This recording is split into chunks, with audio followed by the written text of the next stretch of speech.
national anthem of Botswana.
The national anthem of the Republic of Rwanda.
It's a fine morning and welcome to match day number 7, where we have match 13 and 14 of the ILT20 Continental Cup powered by Fancode. My name is Tawanda Eli with Davis Karashani, where we take a look at how far teams have performed so far in this 4-team tournament. It's a good morning, Davis. Yes, good morning to you, Eli.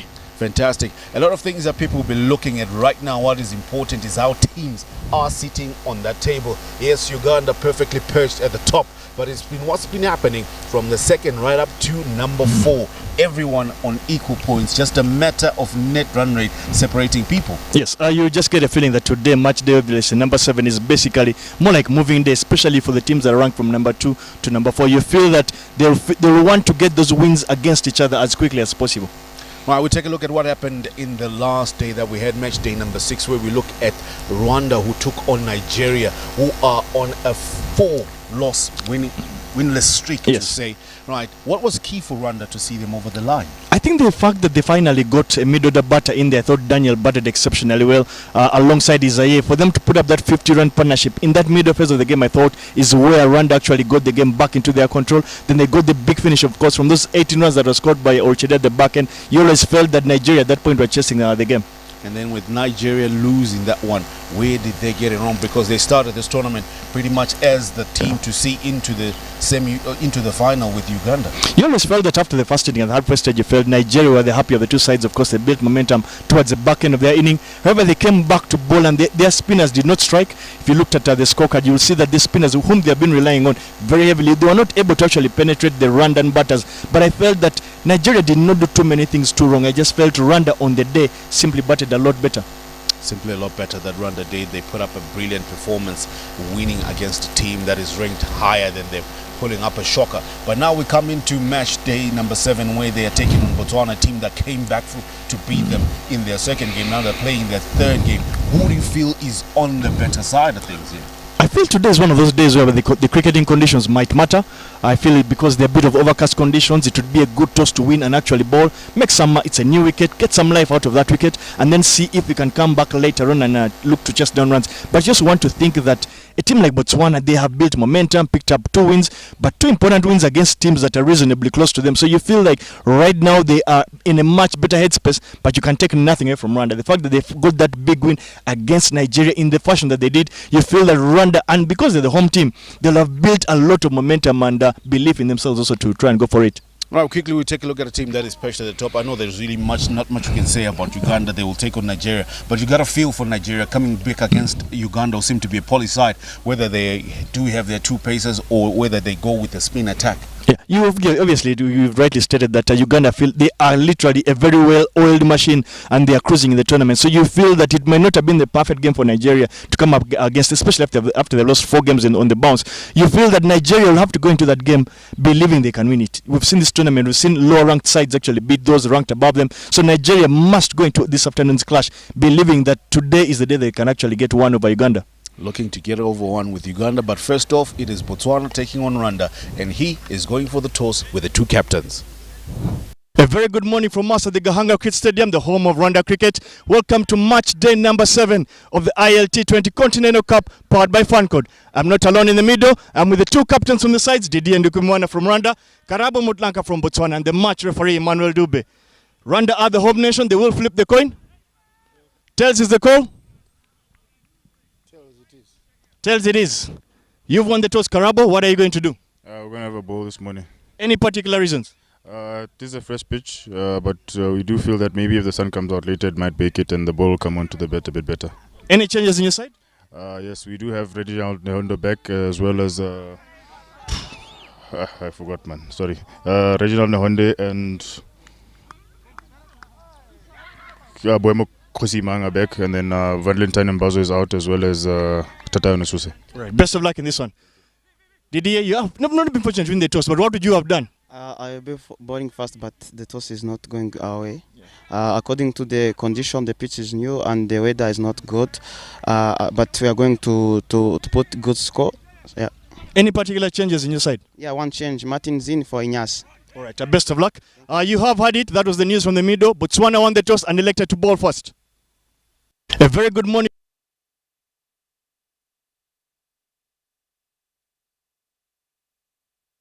News from the center. Botswana winning the toss, choosing to bowl first.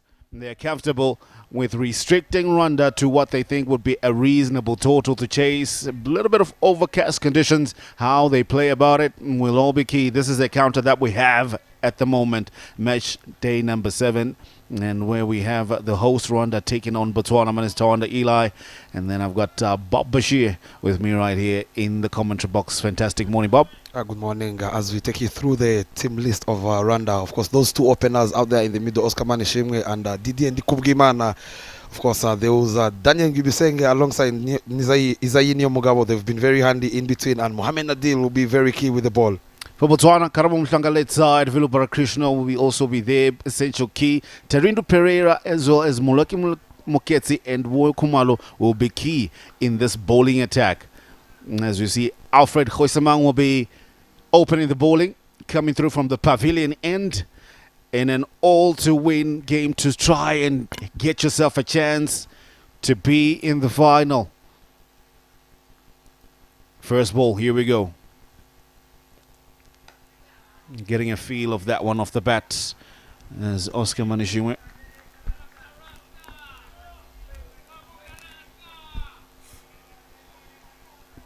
key encounter this is. Both sides have tasted wins against each other, and they have also tasted defeats against each other. But however, no game has been more important as this one. It's not the last game they play before the final. No, there are a few more matches to go. Either of them will face the other two teams, that is Nigeria and Uganda. Worked over leg side. That's well placed. Rwanda up and away, runs off the bat. And so is Oscar Manishimwe picking up a couple. He gets off the mark. Is that man, Oscar Manishimwe? He knows the thing also about these Botswana bowlers. Edging closer, of course, to that 200 in this ILT20 Continental Cup, powered by Fancode.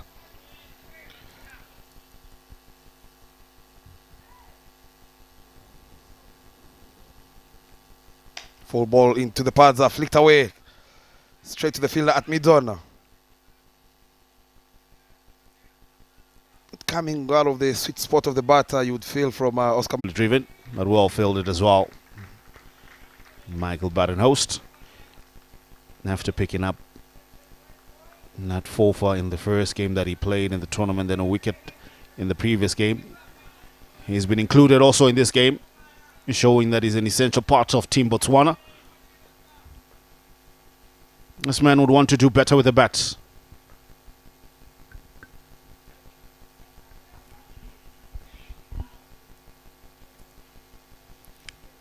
Changes made in the Botswana lineup. Castleman has the gloves today, as we see him coming to the end of the over. 6 for no loss after the first. Let's have a look at the points table, how key this game is. We won't talk about Uganda, neatly placed up at the top, but we'll talk about Nigeria. They have 4 losses on the trot, but still they're in a second position. They play against Uganda today. Net run rate now just reduced to minus 0.5. Botswana and Rwanda, this is what's key for them. They are all on the same number of points. Meter of net run rate separating them. Boemo Kumalo coming from the airport end. He will be also a key part in the bowling attack.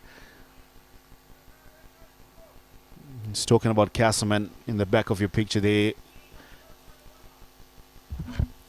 So this is a field that they have. They have a deep third. And then the other will be a sweeper on the offside. So it's pretty much targeting the offside, because then the leg side becomes vacant with only mid-wicket and mid-on there. There's no square. And then there's short fine leg. Pretty attacking field that they have here.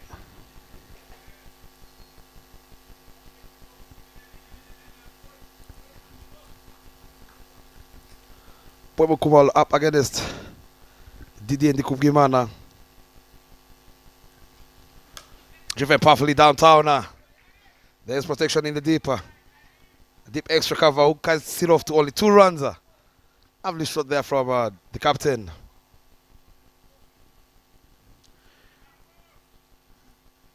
These two time it well, especially when it's pitched up. And they're able to drive you with ease through the covers.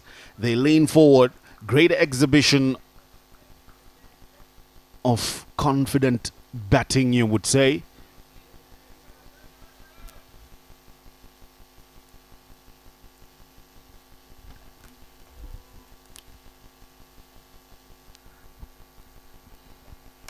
Again, floated up. Oh, he hit the sweeper, turning to Pereira. Just keeps it to 1 this time around. You get a feeling that Boemo Kumalo is trying to look for some movement off the surface.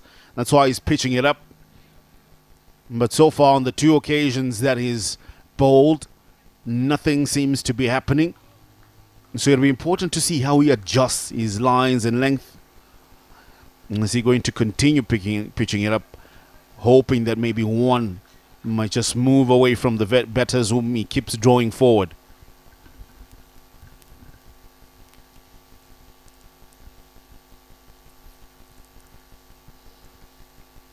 Oh, this time going leg side. Trying to go for a straighter delivery. those will be signals as buys. There was nothing there on that one. Having a look at it. Leg side.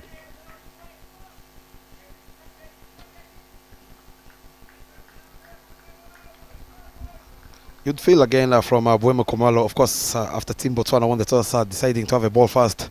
Slightly some overcast conditions, trying to get that movement up front in the power play. Plays it to the back foot, gets some edge on that one. Beating that fielder at short fine leg. Can this be the first boundary? Oh yes, he does race away to the boundary. Barendost pays second fiddle on that occasion. Didier Manishimwe, Didier Ndikubgimana, I beg your pardon, gets a boundary. Yeah, moving across the stumps, just working it in front of the short fine leg there. Michael Barenos, slow to start off in the chase for that one, and he was on the losing end. Got a huge stare from Boemo Kumalo, not impressed. Mustn't be flat-footed, you need to anticipate that the ball will come to you. Some big changes made by Botswana.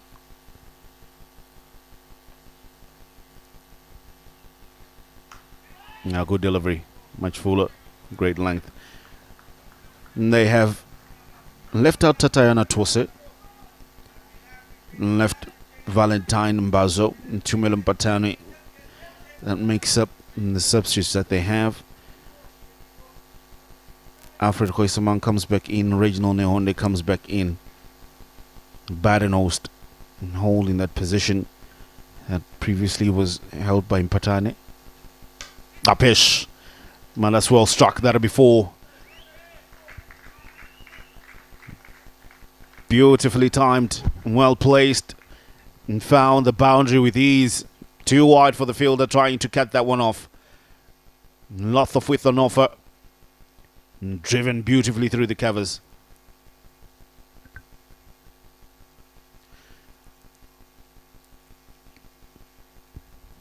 Two overs done. It's 18 for no loss.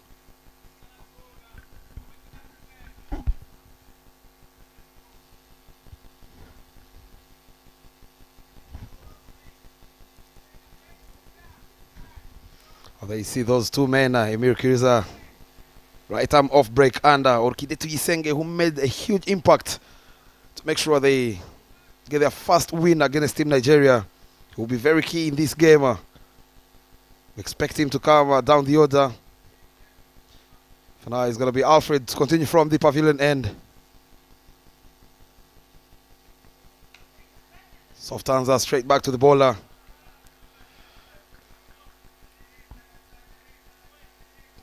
Can see that trying to bowl a little bit fuller on that occasion. Of course, we saw earlier at the toss, there is a bit of grass on the new pitch. Trying to utilize the condition up front, trying to see if they can nick in, of course, a wicket in the power play or even two.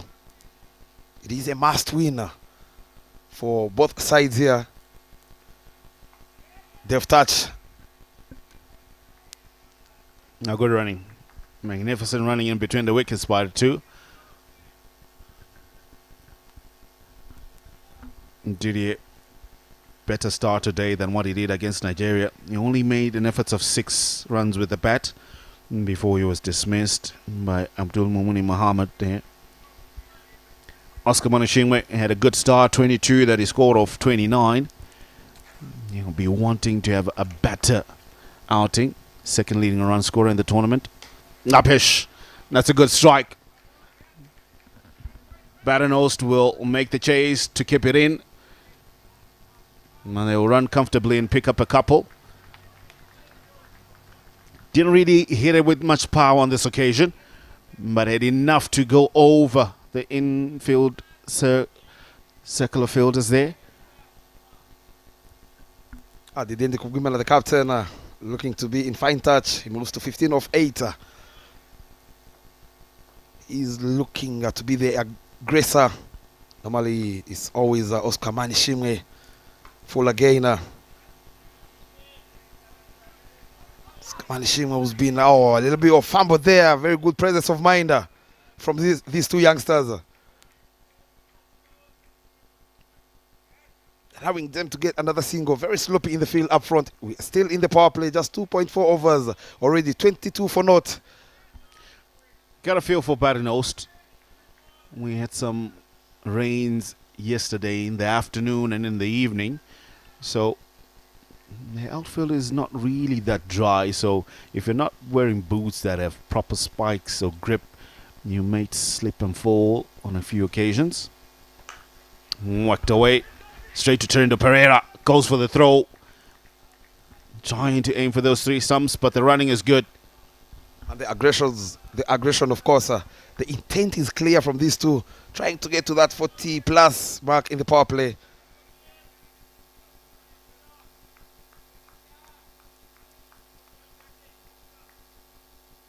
In their first encounter, of course, in the ILT20 Continental Cup, powered by Fancode, these two chase down. 136. Not breaking a sweat. Up and over. The captain is in fine form as he gets his first maximum to close off the 3rd over. Expensive on that occasion from Alfred. It is 29 for note after 3. Well, they tried it on over 3 occasions, but this time gets it cleanly. Good swing of the bat, and it went all the way for 6. Magnificent strike, targeting the shorter boundary, which is the straighter one, and opens his maximum account there. Didier Ndikubimana looking to be aggressive. 3 overs done, it's 29 for no loss.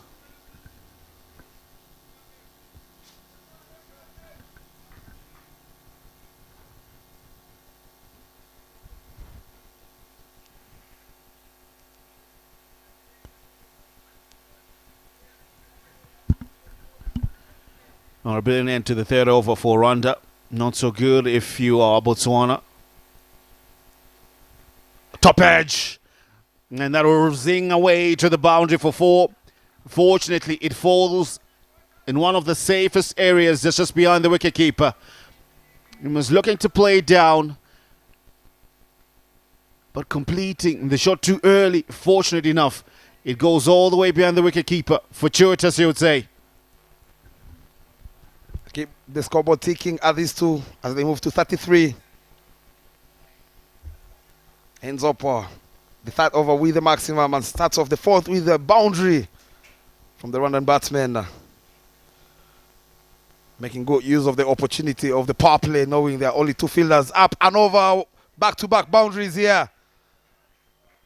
They're putting on a show at the 2 openers. Moving past Robinson Obuya at the topper with the leading run scorer is Oscar Manishimwe. Now the first boundary was intentional, or rather fortuitous. This one intentional with an offer. There's no way no one was going to stop that one. Brilliant pieces of aggression, Oscar Manishimwe. So we have had 3 consecutive boundaries. And the last delivery of the previous over went for 6. This one already in this over, 2 boundaries to it. 14 runs in 3 deliveries. Well played. Change up in pace by Boemo Kumalo, taking the pace off on this occasion. Understanding that they want to launch, fully trying to utilize the power play. I always say that the surface, many would say that it's a good batting track, but I believe it applies to both. We've seen Uganda use it pretty well with the ball, and we've seen sides using it pretty well with the bat, so it's an even surface, whether bowling or batting. Straight to the fielder. Good comeback. 2 dot balls on the trot. But the only way that you can really make a considerable comeback would be by taking up a wicket. Talking about taking up a wicket, I would love to see Karabo Mutlaka introducing spin from the other end. These two love pace on. Already 37 for naught after 3.4. The openers have not threatened Oscar Manishimwe and Didier Ndikubimana. Right on the money. Back-to-back dot balls here for Team Botswana. Yeah, taking the pace off on that occasion. Understanding that if you put pace on, you will go. Oscar Manishimwe doesn't shy away from anything that comes quickly to him, especially if it's within his arc and zone. Sometimes I just need to be mindful to know that you're not that quick. So don't try and pitch it up when you've seen that there's no movement that you're getting. Look to do that. Pull it back off a length. Good length, rather. 4 overs done, 37 for no loss.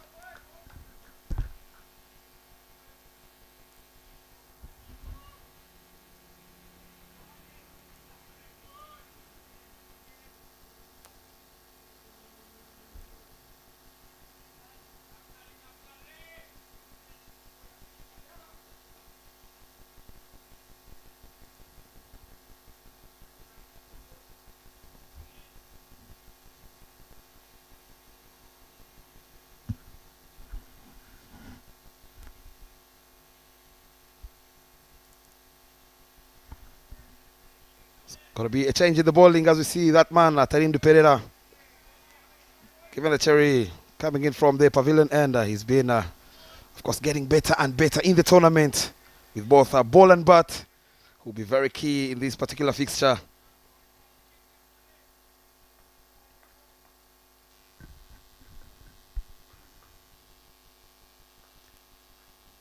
Tarindu Pereira floats it up. Played straight. No fielder there by Kumalo. Was it Khoisamang rather?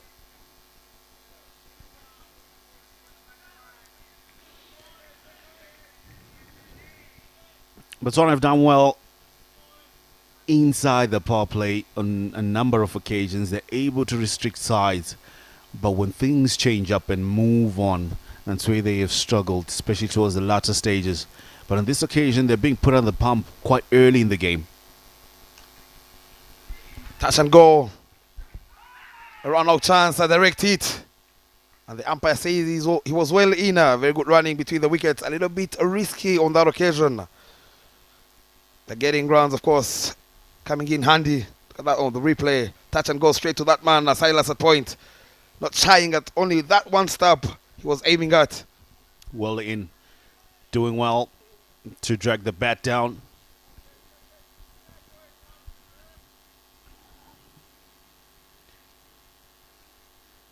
Pamela Silas operating in that point region way. He's a live wire, you would say.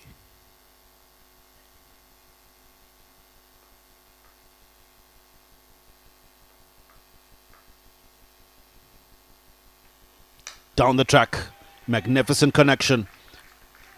That shot, it'll be sweet sound to the batter. It'll be agony and anguish to the bowler as he watches it go sail over his head and go for a maximum. Good strike from Didier Ndikubimana. Oh, lovely shot there from the skipper, taking a little shimmy up and over. He might not have had enough breakfast, but he is very okay with the way the bowlers are feeding him in his arc. Make that the second 6 in his innings. He moves to 29 off 12. Look at that strike rate.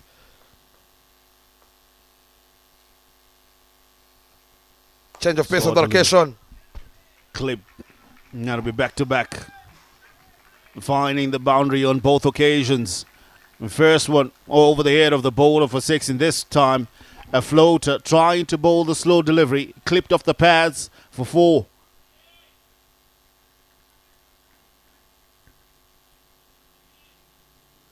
Greatly timed there. And the power of the placement when the field is up and strong on the offside. Need not to strain your lines. But well, that happens when you have been sent for a maximum unexpectedly. You're put under pressure early on. Changes into the field. Now will be a long on sweep on the offside. Comes inside the 30-yard circle. Shows you, of course, how good these two have been out there in the middle. Full again, but this time round, Didier Ndikubimana decides to play it back to the bowler. Already they've used 3 bowlers, and every bowler that has come into the attack has gone for more than 10 runs and over.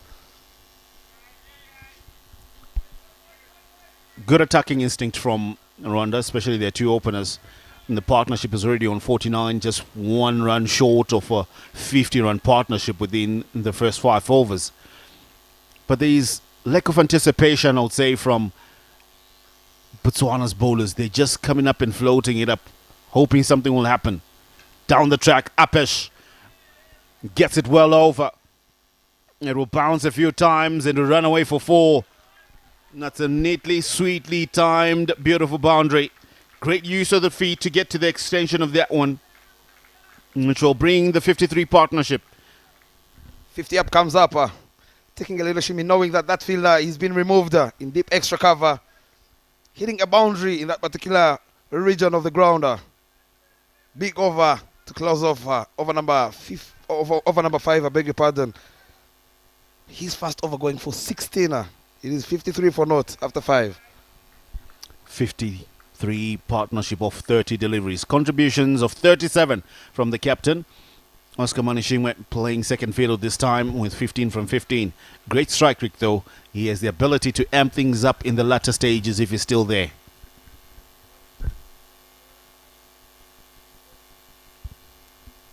Last over of the power play has been given to Bwebe Kumalo. Into the pads.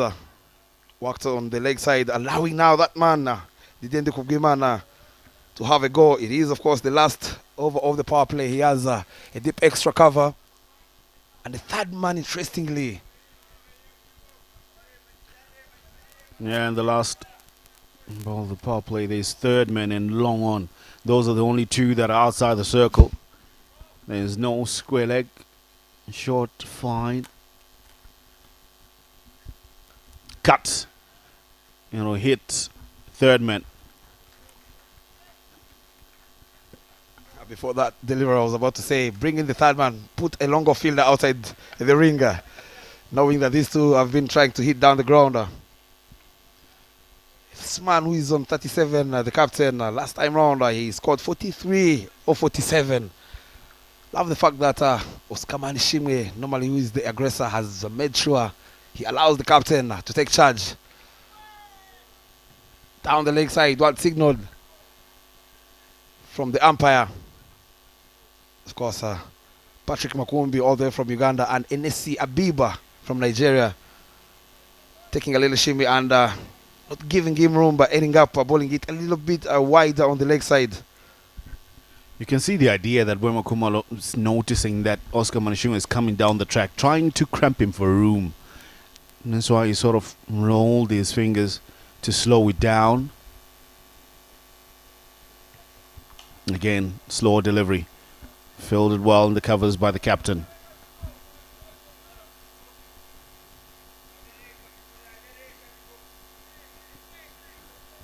I would love to see Botswana being a little bit more attacking in their plans here rather than reacting, because every time that they hit for a boundary, there are changes in field. It's sort of like a reactional measures that are being taken.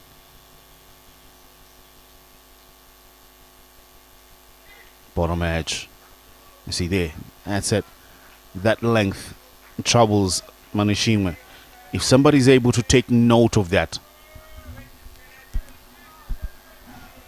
It's pitched well short and not able to give him room to cut it. It sort of puts him in a place where he doesn't know whether to come on the front foot or back foot. One of the reasons I believe Didente Kubimana, he's been striking it neatly. He's not being caught up at his crease, in his crease, I beg your pardon, deft touch. But there's that man in the deep. Oh, look at that. What have you just done?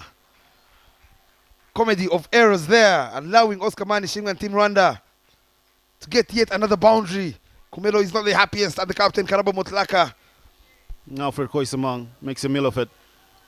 What should have been just one. Trying to go for the long barrier, bumps on his boot, and over the boundary it goes. There's no place you can hide, young man, on this large open space field.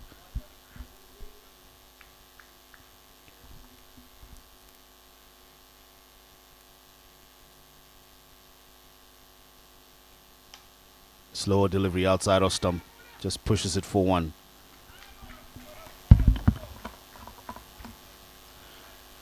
Oh, that'll be the end of the 6th over, end of the power play. A very good one for Rwanda. 61 runs off it for no loss. Having a look at the power play. It started out slowly, but some neat, deft touches were played early on. And then width was on offer. And they played a few drives. Tried a couple of occasions to go for the big one, but they found the going.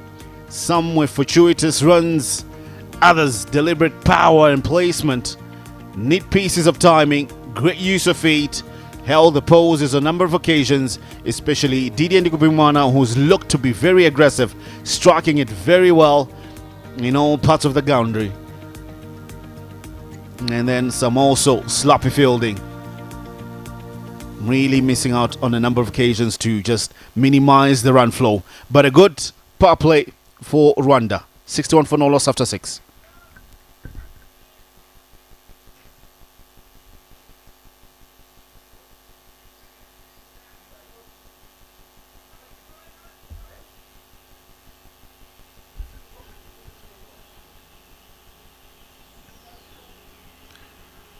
With 6 overs done, we have a change in voice in the commentary box. Bob Bashir takes a break. Welcome Davis Karajani. He'll be with me for the next set of overs as the field is spread. Good morning, Davis. Good morning, Eli. Bullet train start, you would say, for Rwanda. Traditionally, yet again, the openers look out, go out there and do the job for the team. Cruising at 61 for no loss after that power play. They'll clearly know that they're on top of this one right now, which is looking like a direct shootout semi-final to get into that final itself. Katlo Pete being introduced into the attack now, trying to slow down things. I just get a feeling Botswana have let things go here, especially in the power play, and they should have introduced spin a little bit earlier. The reason I say that is because the two openers of Rwanda, they love pace on. And what a blistering start they have had.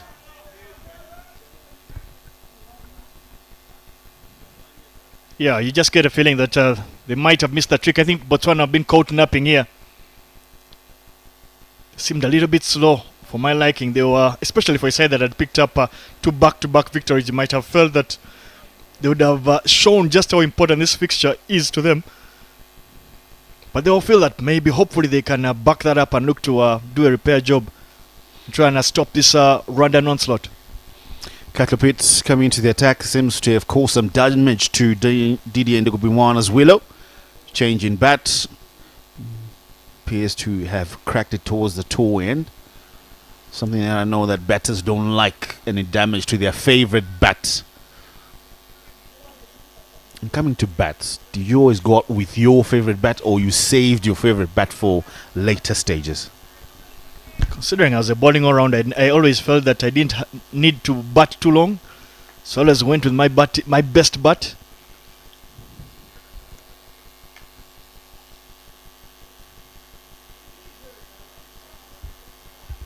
You know just how much bowlers we rate our batting. Not that we ever get many runs.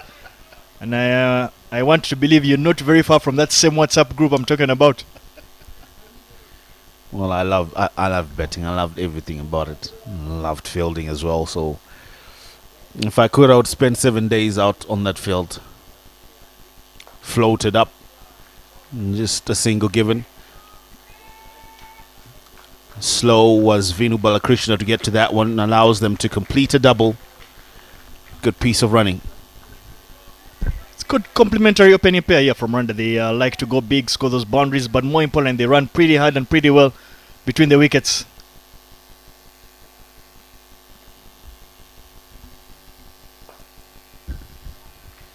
Well placed again. Targeting Vinu. Mid sluggish out there. And pick up another couple. So it'll be a good over. And get 6 runs from it. But better considering others have gone for 10 and more. 7 overs done. 67 for no loss. Rwanda's betting card. The two openers still in there. 26 from 23 and 39 from 19. 2 extras only been given. So the rest of the runs have come from the bat.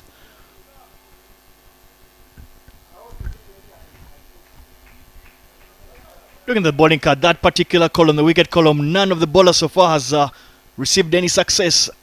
Hence why Rwanda are still for no loss. But you can tell that they've quite gone for quite plenty besides that one over from Kadlo Pate going for just 6.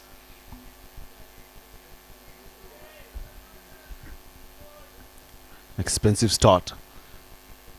Moloki Moketsi, another spinner, operating from the airport end now. So 2 spinners operating in tandem. Huge heave as he comes to ball. Finds a well-placed Pumelo Silas at point. You just get a feeling that Karabo knows that it's this particular phase of the game whereby his 2 left-arm orthodox spinners will be operating against the right-handers that must bring them back into this game. Let's cut away and be cleaned up. Just kept 2-1. Just wonder where you question, you as a captain, when do you notice that pace is not working? Let me bring on spin, because I believe that pace was given far a little bit too much time with the ball.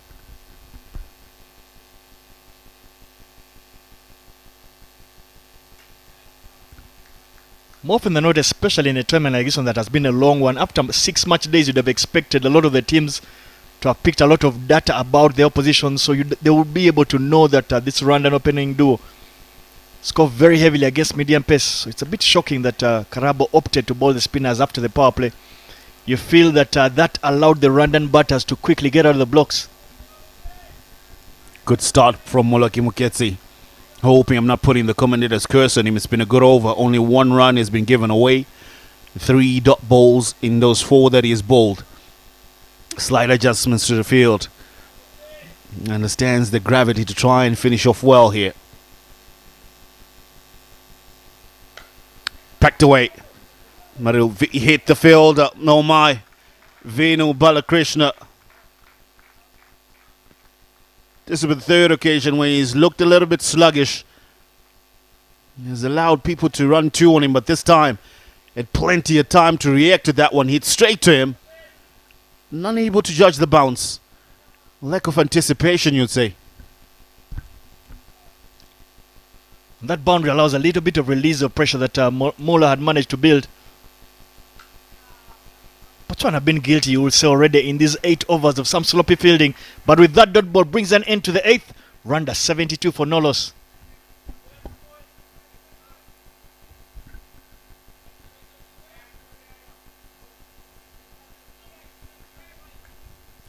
Venu Balakrishna. Don't know where you would want to hide. 2 fielders that need to find places to hide. Alfred Hoysamang did another similar thing early on in the power play. Then Venu Balakrishna on the 5th delivery of Moketsi's over. Those are the finer things that just bring you back into the game.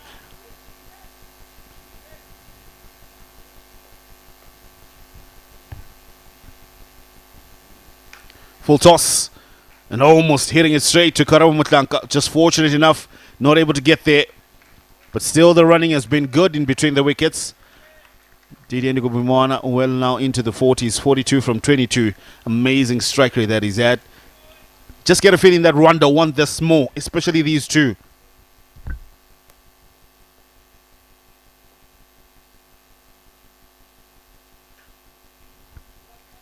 Finally, one of those that gets hit, gets stopped by the fielders.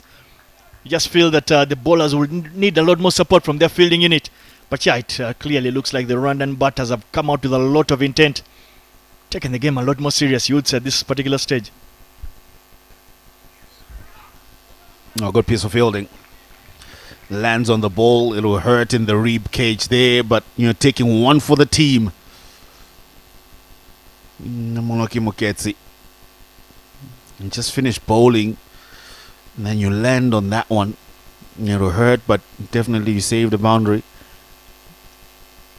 Katlopit floated it up, trying to drag it leg side. And there on that dive right into the side. Ouch. He'll have a bruise. There'll be an ice pack for him. That's being sent through with the physio. I wonder how ice pack feels right now with this kind of weather. Already you are a man who fears the cold. At this particular point, of course, if you are Muller, you want to take that ice pack largely to ensure that that bruised area doesn't get a swelling.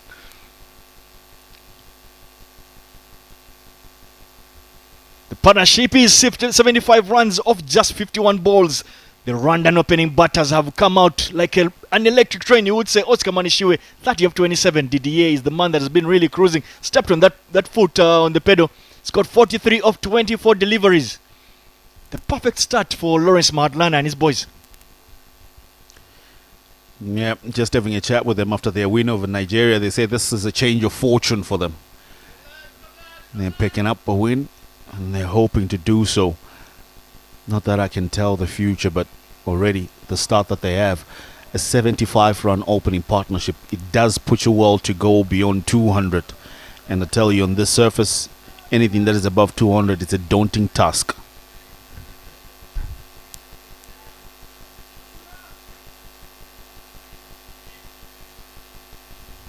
It is good news out there in the middle.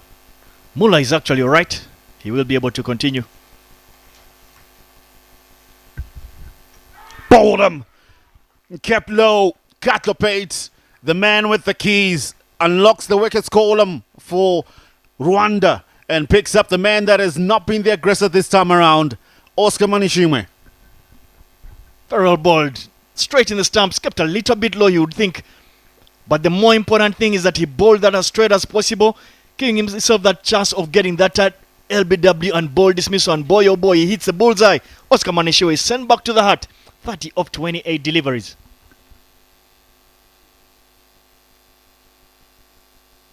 Rwanda lose their first, 75 for 1.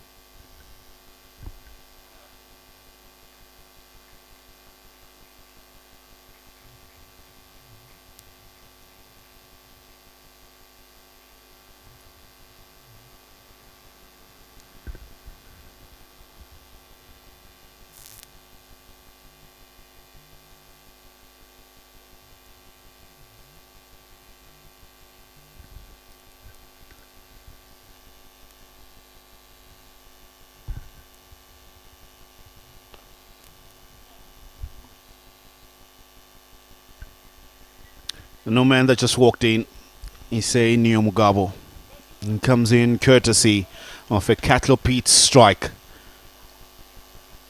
Bowled out Oscar Manishimwe, a man that had been well set for a big score, 30 of 33.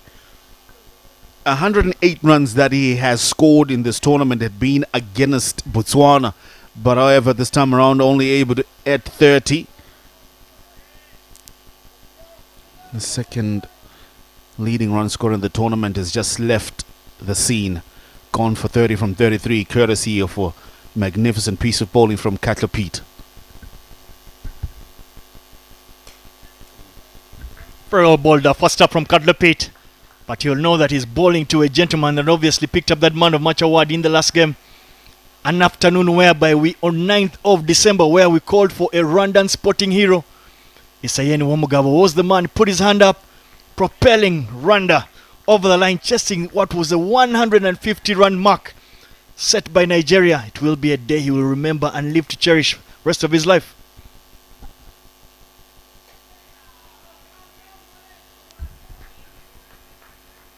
Well bowled, good over from Catlopete.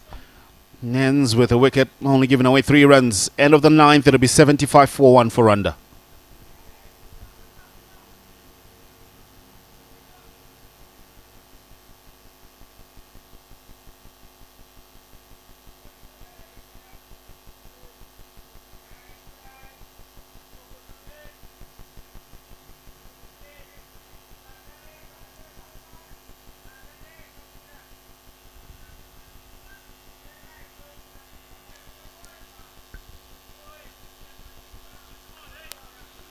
Head to head in this tournament, and these two teams, besides this one, they had played each other twice.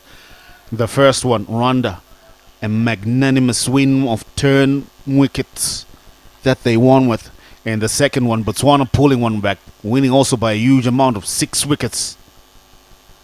Who will come out tops in this one? Who can go one better over the other? Not only is it about bragging rights, but also importantly points that make you finish in a better position in the tournament to finish in the final. Much better lines there from Muller. Kept a little bit low you for my liking, especially on the new belter of a wicket that has been prepared for today's game. Very well bowled. Beauty of a delivery from the left arm orthodox. The matchup is in his favor. Ball is going to be turning away from the right hand batter. Muller has that ability to bowl that arm ball which brings in those wickets.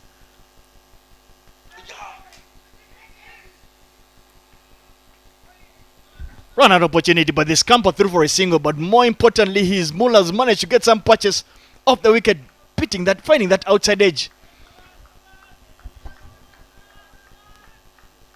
Oh, that ball took off. Catching the shoulder of the bat. Put a slip in there, mate. You're making the surface talk that largely didn't have anything there. And the first delivery that he pulled up seemed just to kick off the surface, and then the previous one just turning away from Didier Ndikubimana. Fortunate enough, there was no slip there.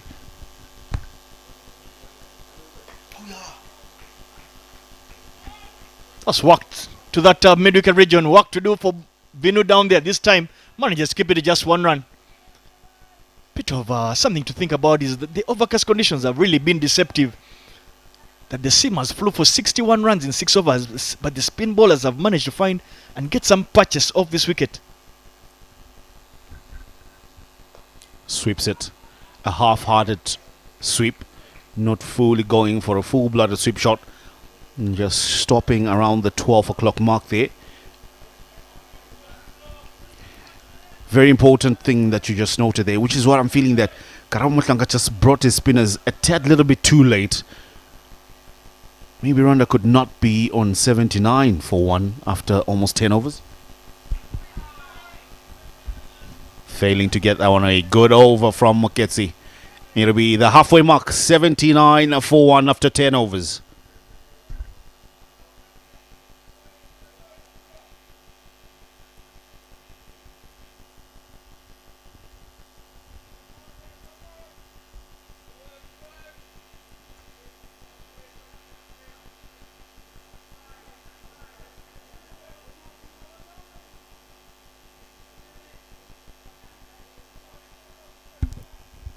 And with the spinners managing to bring control back to this Botswana attempt to not allow Rwanda get out of the blocks very, very quickly. You just get a feeling and wonder when Michael Badenhouse will be tasked to come and bowl. Must remember he was the man of match in that last encounter between these two sides.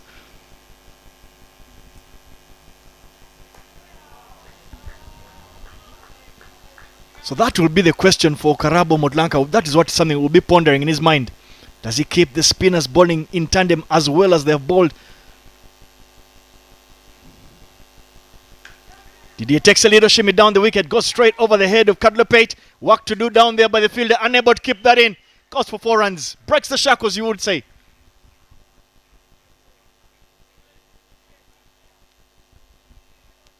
Looking at the replay, just feel Didier had had enough. Goes down to the safest place on the cricket ground, hit the ball. Bomo Kumalo put in the big dive but unable to get hand to it. Very good stuff there from Didier, not allowing the spinners to settle and bowl to a needle, you would say.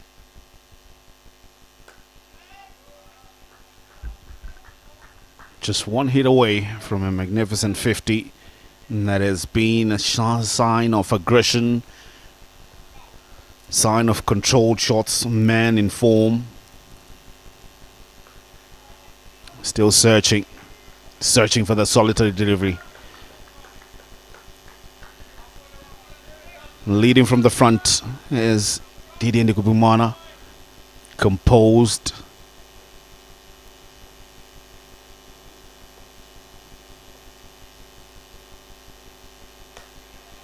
But however, Katlopete up to the task. He hurt his finger there, that's why you see him wincing. He took a hit to that one. And it's bowling hand, the one that got hit, and so every time he stops or catches. There we go. He finds the gap, finds the single, and that will take him to a magnificent half century. And that one that has been full of determination and grit Resilience, well applauded by the dugout. Striking it at 147 with 5 fours and 2 maximums. Didier Ndikubimana gets to a half century. Well worked. Getting his 50. Got off to a brilliant start. Unfortunate at times, you would say, but also played some shots of good placement, great use of the feet, holding his shape quite nicely. Some effortless timing, making use of the power play in everything that it had to offer. Good 50. Goes big yet again. Targets that long off boundary and him clears it with so much ease. Didier Nkubimana continues to keep going and stepping on the gas. He's not going to let these left arm spinners settle.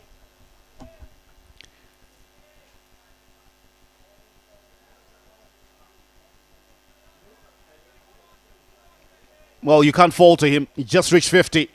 Gives him the license to play shots like that. He plays it with the wind. Great effort from the scoreboard operators to try and catch it.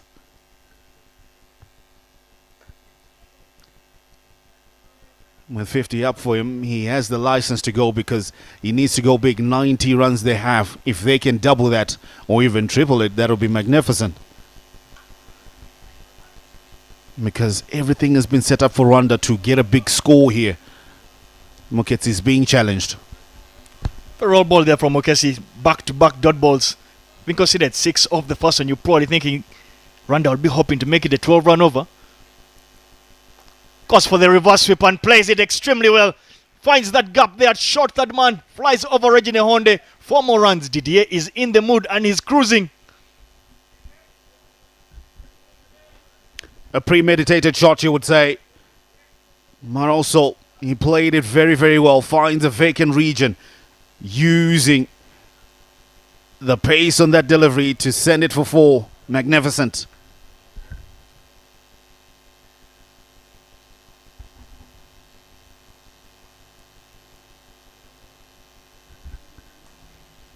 Well played. The timing that Didier has had so far, magnificent. This player has been outstanding. 60 from 39. Good comeback. The dot ball will end the over. It'll be 12 overs done and it'll be 94 for the loss of 1 for Team Rwanda.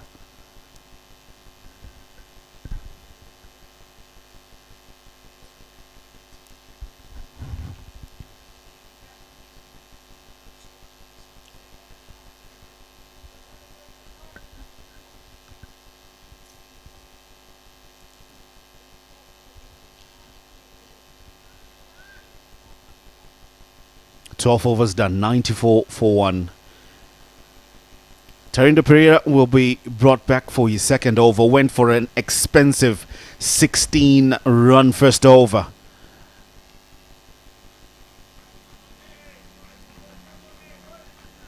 So, lots of work to do, lots of thinking for Botswana here because this is setting up to be a huge score that Rwanda is targeting here. And they're not showing any signs to get the foot off the pedal. And why would you? Well, the stage is set. The top order has done the job. And it is a job that they should be looking to kick in and make full use of. Isaiah takes a liking, gets that down to long on. Didn't have the wings to fly to the fielder. Allows him a single to rotate strike, allowing Didier Ndikubimana to take strike. And trying to get things going. Mugabo, not happy with that shot. Of which he definitely shouldn't be. He should look to dig deep, try and get himself in. There's no pressure. Don't get jealous of the man on the opposite side who's scoring runs. Just give him strike. I think that should be the easy and the logical thing to do. But at what particular stage do we then see Michael Badenhouse get thrown the cherry? Good ball, but also good defense. The man in your picture, Didier Ndikubimana, with that 50. He's scored 500 runs for his country in this entire year. It's almost a half. Okay, it's a half of 1,000 runs. That's a magnificent feat for a batter. In a year, you give 500 runs.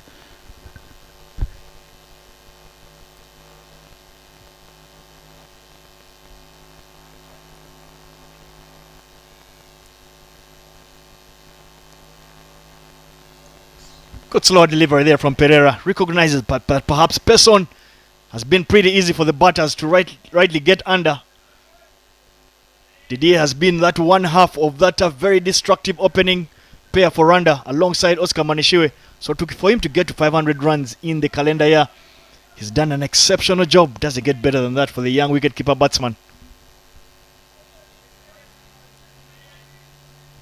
There is a field change. Third man comes in and deep mid wicket is deployed. Valentine Mbazo, usually the man with gloves in hand. He is the 12th man today.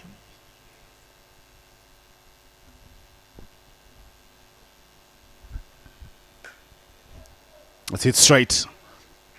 Well fielded. An opportunity for two. And they come back with ease.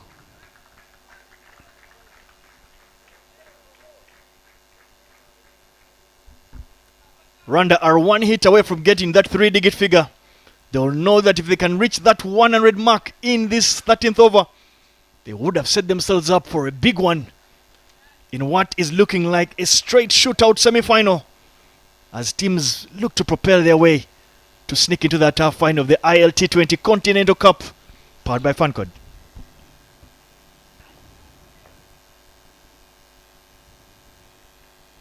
Coming down the track. Not well hit, but well taken is the catch. Magnificent take there. Didier Ndukubwana trying to add a little bit more impetus into the attack. Finds a well-placed Boema Kumalo.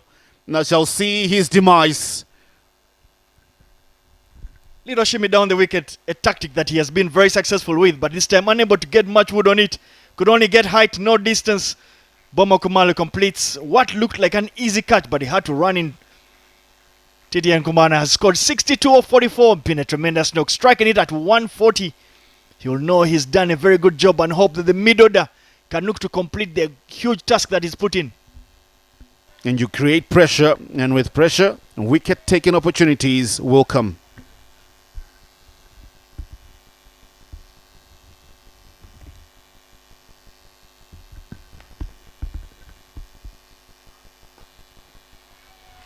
Just as about to say, I thought for me it was okay for them to keep up picking those singles, rotating strike, ensuring that when that bad ball does come, they can turn what looks like a 6-run over into a 10-run over, and they've done exactly that. 4 singles in the first 4 balls. Gets one that is too straight. Isaiah's hitting area, you would say. It's a strong area of his, you would say.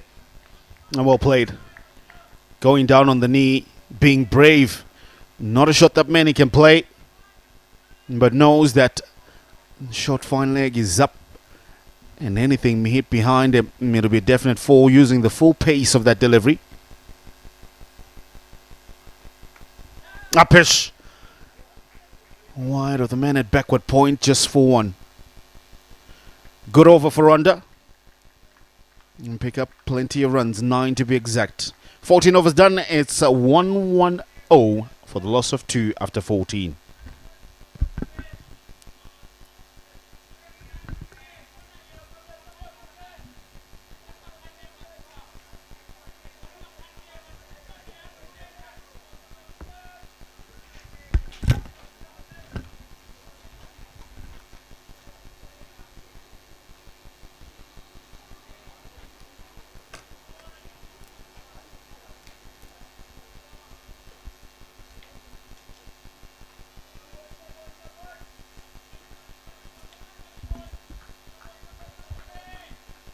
Well, with Tarino Pereira continue to operate from the pavilion end, there will be a change in the commentary box.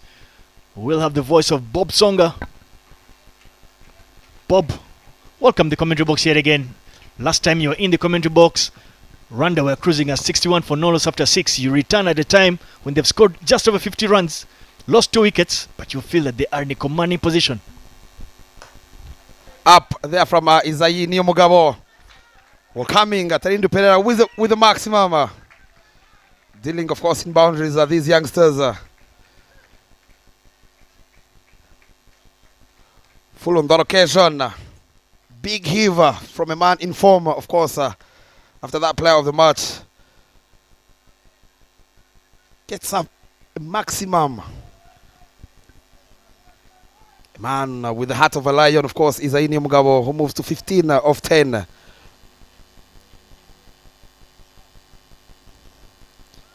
You feel, of course, right after the power play, they made sure they pulled back things a little bit. Is Team Botswana making sure they move at 8 runs and over is Team Rwanda.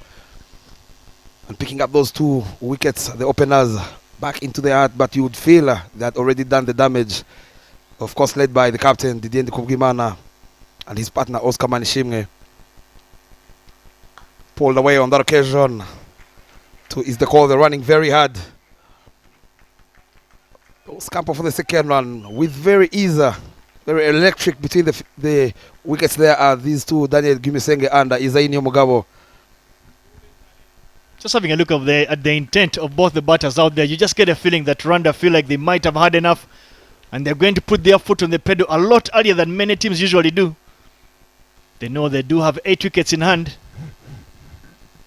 It is a belter of a wicket. They will know that they need to get as many as possible, get that 160 mark.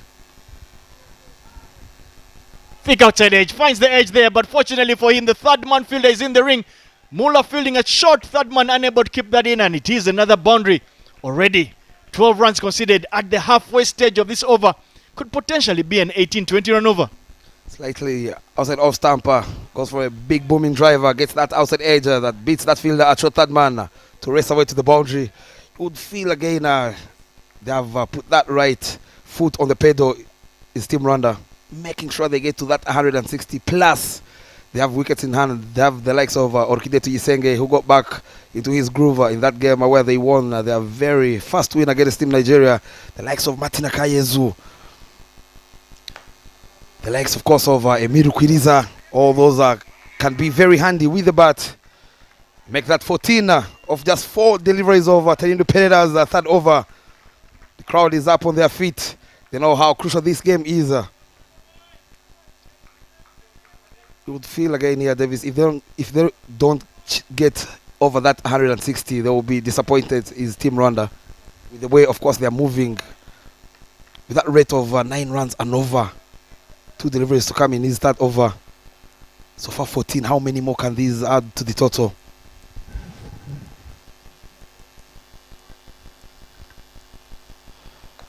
Into the pads again, flicked away straight to that man at short fine leg.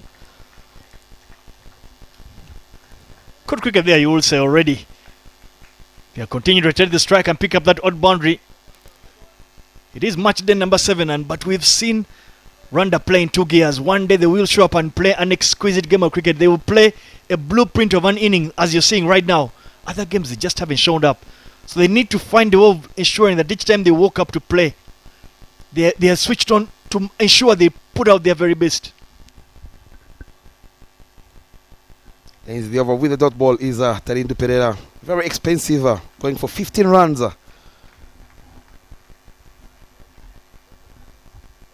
Trying to play it between those 2 fielders, covers and pointer, and misses it. And that should be the end of the 15th over. It is 125 for 2.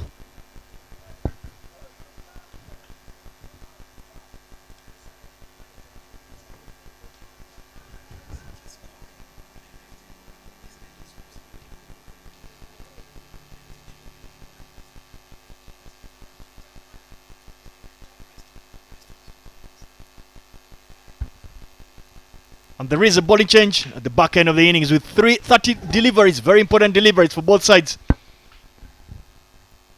Moleki Mula is going to operate from an end. He has made his very own, the airport end. He will be bowling at a time when you feel that the Rwandans will have put their foot on the pedal.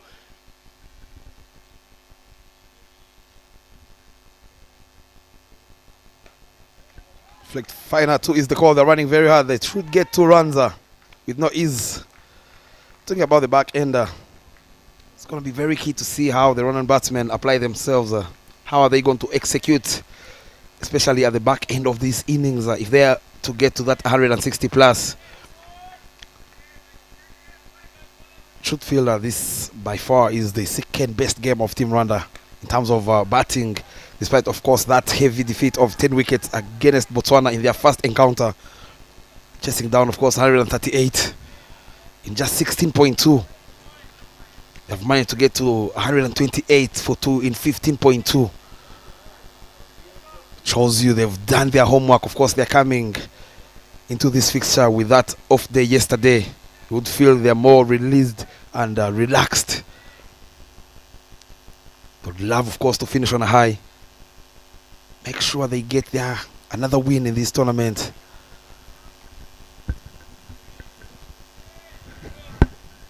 Very well ball there, yet again from Muller. It's important, having had a look at the way Daniel bats, it looks like he likes to go down the ground. It would be key for Muller to avoid getting into that hitting act. Do not bowl the ball too full to Daniel. Strong boy.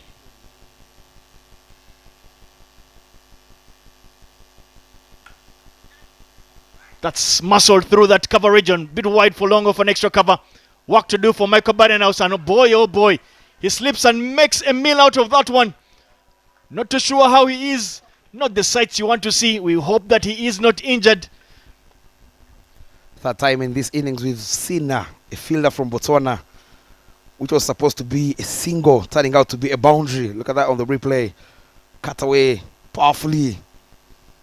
That fielder, but it will start to cover a lot of ground. Oh, sleeping. They would hope he is okay because he still have 3 more overs to bowl. Slightly slippery outfield. And those are not the sights you want to see. Last game day we did see Isaac Danladi from Nigeria get injured and obviously get stretchered off into the ambulance. But we'll be hoping, at least I'm glad to hear that he is much better. We never ever want to see players get injured in any ways. So we'll be hoping that Michael Badenhouse is actually alright to continue.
We are back as, of course, that man, Michael Badenhouse, is getting some treatment on the side.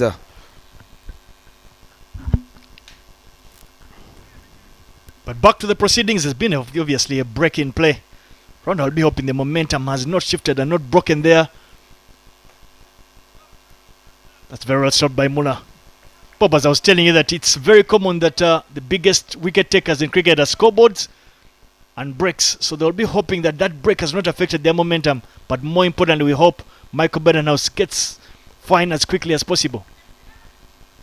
Talking about momentum, I'll tell you these two youngsters out there, Daniel Gumisenge and Isaini Mugabo, they're moving slowly and steady, trying to have a very good partnership, a considerable partnership for their side. Ends with a dot ball, 132 for 2 after 16.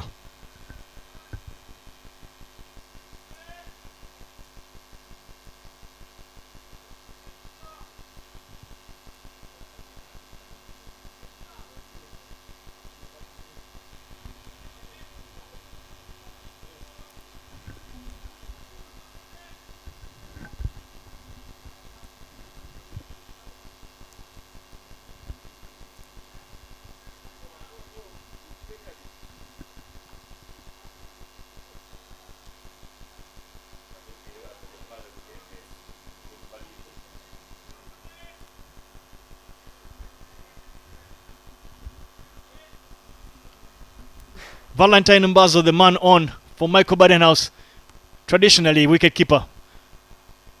Not playing in this particular fixture, but he comes on obviously because of that injury. He'll know that he has a job to do. But it's 24 balls to the end of this inning. The big question of the day right now is how many can Rwanda get in those 24 deliveries? It will be a good test to see just how much power hitting abilities the Rwandan batting order does possess. Of course, knowing you have 8 wickets in hand. Talking about batting power, he has to depart. Is the young Isai trying to sweep a straight delivery? Gets knocked over by Alfred Kosman. Went right across his stumps, trying to flick that literally pedo hit, but he missed it completely. Very well ball from Alfred. Took all the pace off that one. And Isayeni Omugabo, the man of the match in the last game round, has gone for 27 of 17. Scoring at 158. He's been very, very handy. He's been a find for Rwanda in this tournament.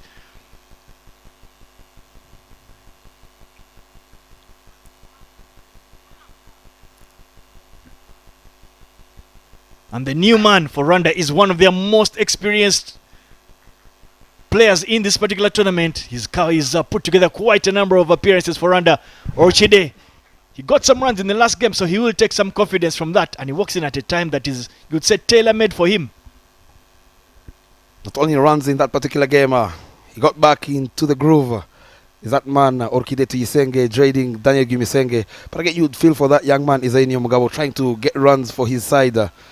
He knew, of course, the fielder at fine leg was inside the ring. Despite losing out, of course, on that, missing out on that full ball. He has made his impact in this particular fixture. 27 off 17, 2 boundaries and a maximum. Change of pace straight away. He gets off the mark in style, driving it downtown for a single. Is Orchide Tuyisenge. Very last 3.2 overs. Very key in this game. Good to see Orchide looking to play that down the ground. Very lanky top order batsman at the start of his career. But he's been guilty for not getting anywhere close to just how much talent he possesses.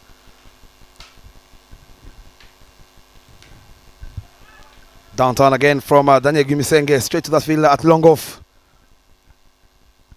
Been very sloppy in the field for the first time is Team Botswana, giving away easy boundaries. Of course, they would love to finish on a high.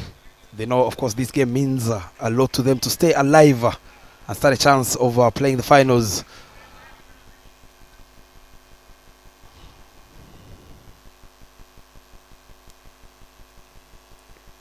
Takes a little shimmy is Orchide Tuyisenge.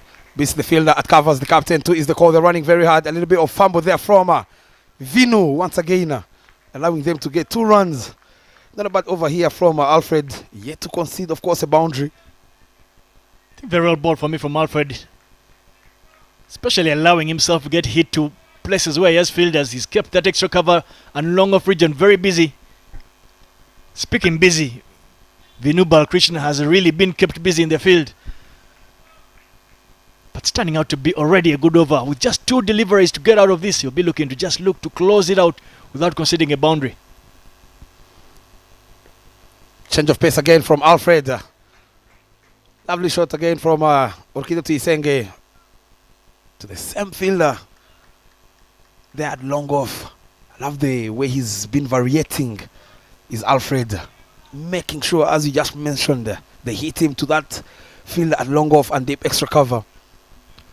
I think the field really is a giveaway in the field because there's the third man and final gap. It will tell you that he's going to take a lot of the pace off majority of the deliveries, which is exactly what he has done. Full ball on that occasion, takes a little shimmy up. What a hit. What a way to close off the third over of Alfred. And the indication is up from that man, Enesi Abiba, saying it has gone all the way. Look at that full ball. Took a little shimmy over the boundary ropes. What a blow.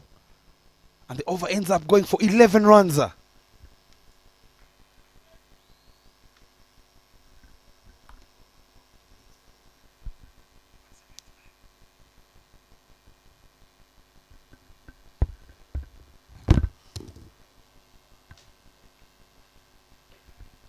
And there is a bowling change from the airport end. Tarindu Pereira. He's gone for plenty in his 3 overs, but he needs to make sure that he closes out without going for too many because Rwanda are on the charge. Botswana were guilty for conceding that 6 on the over ball. So what had been a good over off from Alfred turned out to be an 11-run over. So Tarindu Pereira's task should be pretty easy to ensure not to give out those boundaries. Third man and Fainega up to tell you that he's going to take off a lot of pace from the deliveries.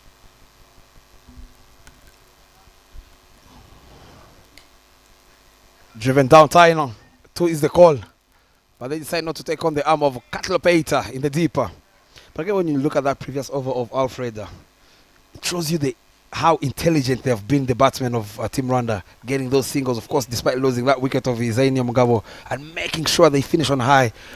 Pouncing, of course, on the bad deliveries is Team Rwanda. Yeah, at this stage of the game, you're ensuring that you want to go into the halfway stage, the innings break with momentum.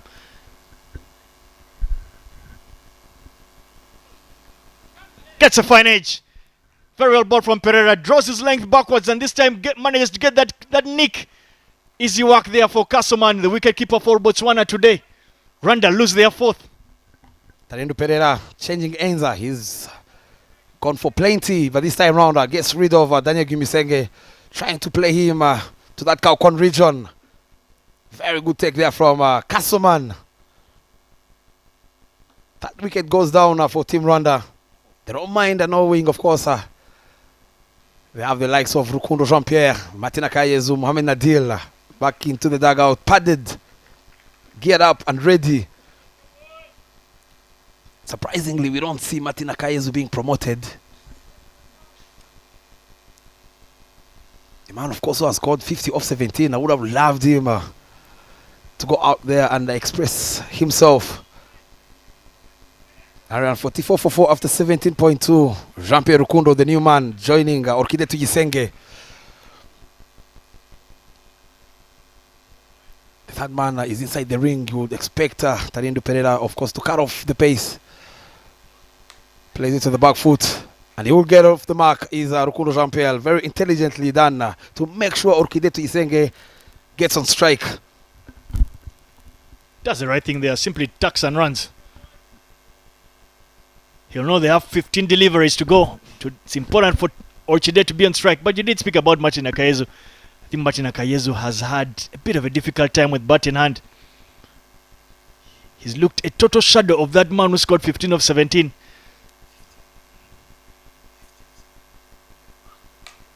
Orchide goes big. Does it have enough? Goes straight to Alfred. Puts in a big dive. Ball goes to hand, unable to hold it in. Big effort there from the big fast bowler at long off. Indeed, very good efforts there. A round of applause, of course, from the Rwandans. Applauding that man. It was struck powerfully, trying to pierce that gap. The tall lad chips in the diver. But more especially, he made sure they don't get another boundary. Keeping it down to only 2.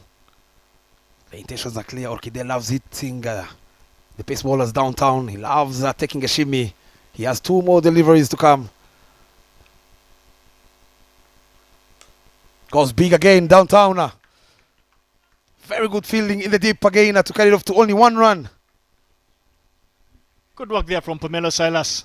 Very well ball from Pereira. Tries to go straight into the block hole, but just having a look at how Orchidea lines up and sets himself up. He goes right across the stump, so it's important for you not to bowl in that hitting arc of his 2 full. I'd rather draw the length a bit back. Force him to try and hit you to the big square boundaries, but 2 full will be pretty easy for him. The last delivery of Tarino Pereira's spell. Cramped in for Roma. They're running very hard for the second one, but he will end up with picking up 2 wickets, going for 44 in his quarter. Is Tarino Pereira. 149 for 4 after 18. 1 run shy of that 150 mark is Team Rwanda. With, of course, 12 deliveries to come in these innings. You would feel if they don't get to that 160-70 there, they will be disappointed.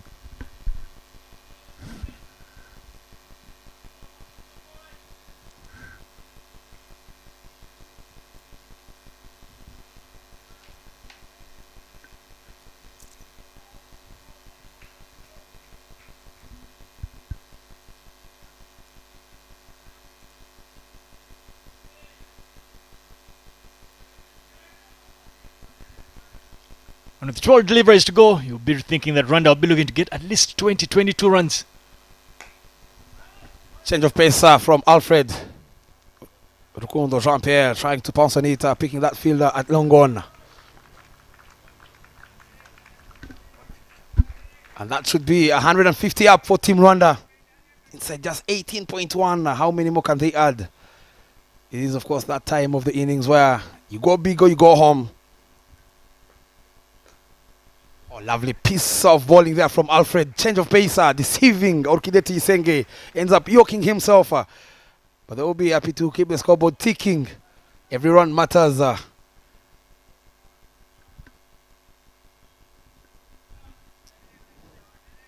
Has a long off, long on. Deep extra cover. Deep mid wicket. Takes a little shimmy up. Who wants it? There's a fielder under 8.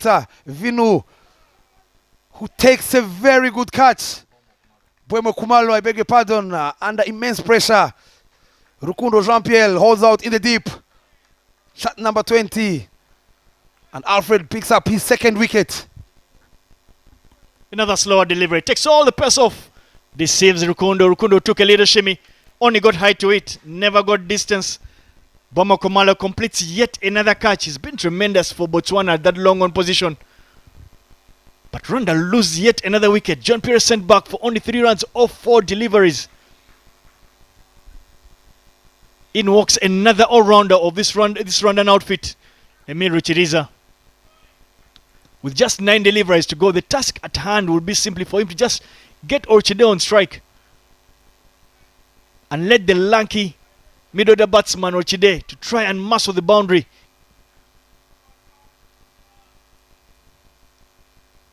Botswana are pegging Rwanda back at this particular stage.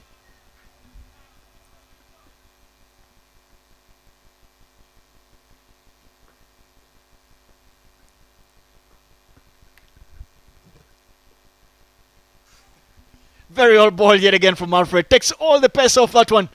Nearly deceived Emil. Actually deceived Emil, but Emil was lucky to have gotten some bat on that. And with that single allows Orchidea to take strike with 8 deliveries to complete this inning. You would feel again for Team Rwanda here, though they're a little bit disappointed not getting to that 180 plus at one stage. 180 was on the cards. Very well ball from Alfred.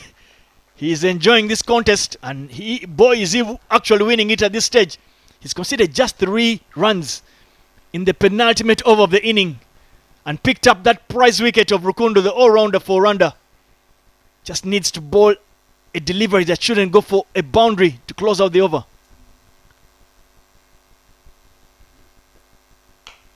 Pulled on the back footer. 1 bounce, 2 bounces for 4. The dive there from Kumalo goes in vain. They close off, of course. Another over with a boundary. Alfred will be done and dusted with his quarter. Look at that on the replay. Goes right across the stumps, Orchide, to open up that deep mid-wicket region. Bama Kumalo, who's doing excellently in the field, unable to get hand to it. Commentators curse. Another over goes, conceding a boundary in the over ball.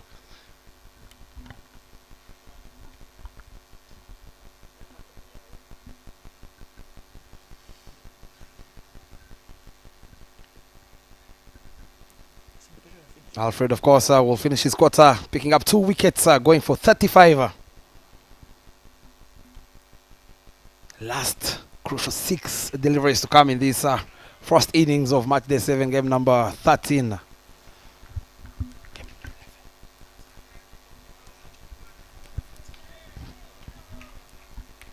You just feel that at this stage, Botswana will feel like they've managed to pull things back. But all their hard work in the second half of the inning will count for nothing if this last over goes for plenty. In contrast, Rwanda will know that they've only lost 5 wickets. They have a quality all-rounder and a top-order lanky batsman. They should be able to at least get 12 runs. And of course, starting off with the 3rd man in play, you would feel Boime Kumalo is going to bowl slightly outside off stump. Driven powerfully past that fielder, the captain. He starts off with the boundary. Is the younger Emiru Kiriza. Doesn't need any sighters to get one over the ropes.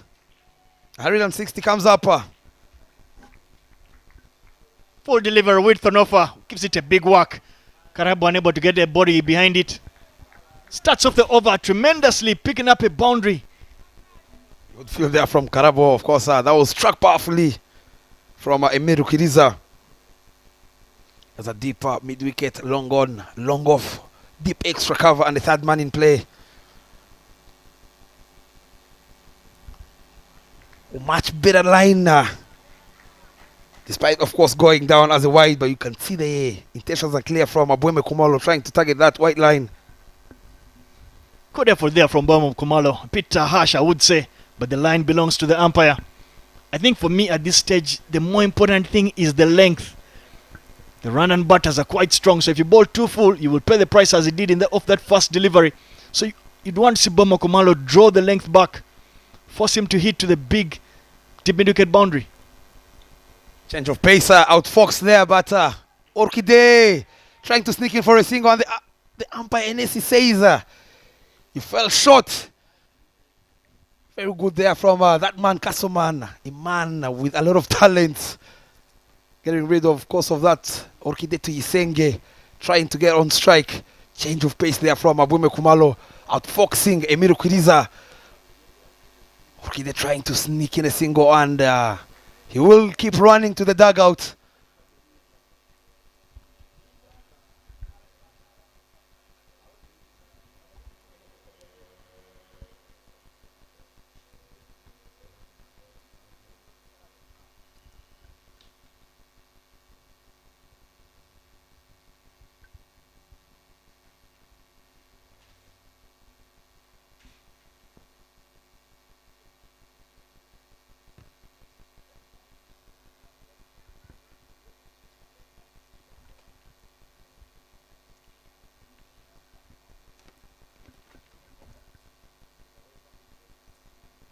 And well, whereas Boime Kumalo will feel hard done, that was called wide, he'll be happy to know that they've seen the back of Orchide, who's obviously lost his wicket, and a new man is on strike. Change of pace, up. There's a fielder at short 3rd who takes an easy catch. Make those 2 wickets back to back. Trying, of course, to close off the first innings in style is Boime Kumalo and Team Botswana, not leaking many runs at the back end.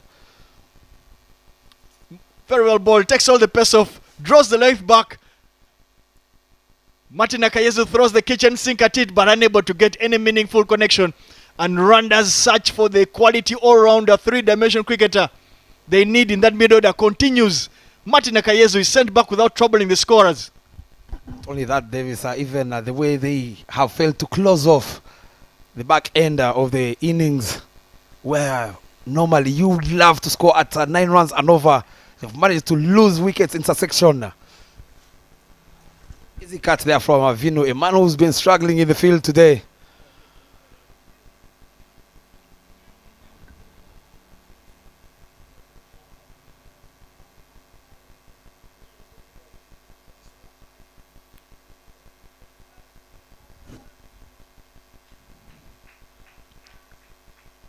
Turning out to be a good over here for Botswana.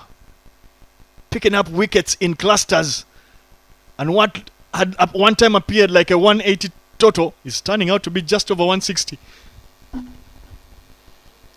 Change of pace again. Hit powerfully downtown. But Emiru Kiliza will be very happy to keep strike. He is, of course, the recognized batsman. You'd love him to face these last 3 deliveries and get a boundary or 2 to get closer to that 170.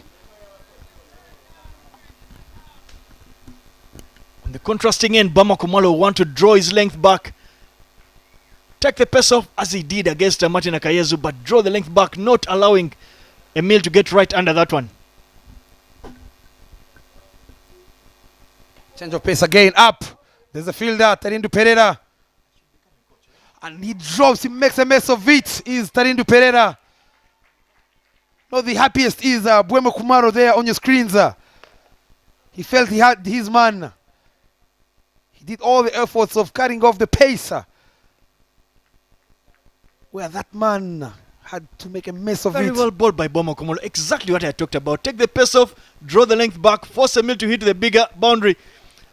Unfortunately for Pereira, it was harder to actually drop than to catch. Out Fox again. They sneak in a single. Is Erikov Gimana. Very good over there from Buemo Kumalo.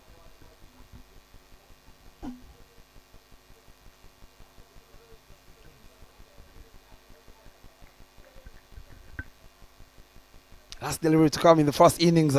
Area 66. Eric Kubgimana on strike. Can he get a boundary here? Change of pace again. Goes on one knee. Up. The fielder gives it a chaser. They're running very hard between the wickets. Looking for the third one. And they all settle with only 2 runs on the last delivery. Very good there from Kassoman, the wicket keeper, to make sure they get another wicket.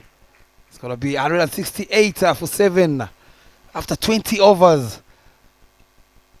After, of course, being put in to have a bat first. It's what Team Rwanda could only manage to get. Of course, after that blistering knock in the power play from Didier Ndikugiman alongside Oscar Manishimwe, going for 62 and Oscar's 30. They made sure they had a very good start for their side, but again, they failed to capitalize on that start to close off those last 4 overs at the back end of the innings to ensure they get to that 180 plus, which was on the cards. But you would feel that man, Buemo, closing off the innings with a very good over, not making sure they leak more runs. There you see the batting chart, Oscar Manishimwe and Didier Ndikubgimana, 62 and 30 respective. And that man is Zaini Mugabo contributing once again, 27 of 17. Daniel Gumisenge very handy for his 17 of 11. Orkide to Isenge, first time the middle order batsmen have gone to double digits, 13 of 9. Jean-Pierre, who was outfoxed, of course, had to depart for his 3. And the bowling chart led by that man, Alfred Koismang, going for 8 runs, picking up 2 wickets, and a very expensive quarter from Tarindu Pereira in his 4 overs, 44, picking up 2 wickets. Very impressive from Katlo Peita. He didn't finish his quarter, of course, going for only 14, picking up a wicket with a very good economy of 4.6. And that man, Mloki Mokesi, once again making sure they don't get many runs after, of course, the halfway stage of the first innings, as we enjoy the highlights. Driven powerfully earlier on from Didier, up and over, getting his first maximum. Keeping a little too short on that occasion, but he made sure he kept boundaries coming in handy. Is Oscar Manishimwe, and that man Didier getting his second maximum down the leg side from that man who went for 44, Tarindo Pereira. Another one that went to that deep extra cover region for once again another boundary. Deft start there from Oscar Manishingwe, making sure they get off a flying start. Another one that was hit and a misfield there from Vino, and that was the first blood drawn by Katlo Pate, getting rid of Oscar Manishimwe. Didier didn't hold back, he kept on the scoreboard ticking, getting boundaries with ease, going cheeky and effective in his innings, getting 62 runs, of course, outfoxed by Tarindu Pereira's leg cutter, holding out in the deep. A very good catch, of course, from Buemo Kumalo to get rid of the captain. Parendosa went for plenty this time round, being taken apart by Isayi Nyomogabo, getting that massive sixer. Tarindu Pereira's day in the office kept going for boundaries and boundaries, leaking more runs. Daniel Gumisenge coming in, joining Isayi Nyomogabo, putting on a partnership of 37 off 17. Missing out on a straight delivery is Isayi, going for 27, of course. And that man nicking one to the wicket keeper, Daniel Gumisenge, for his 17. He was very handy in the middle orders, in the middle order overs.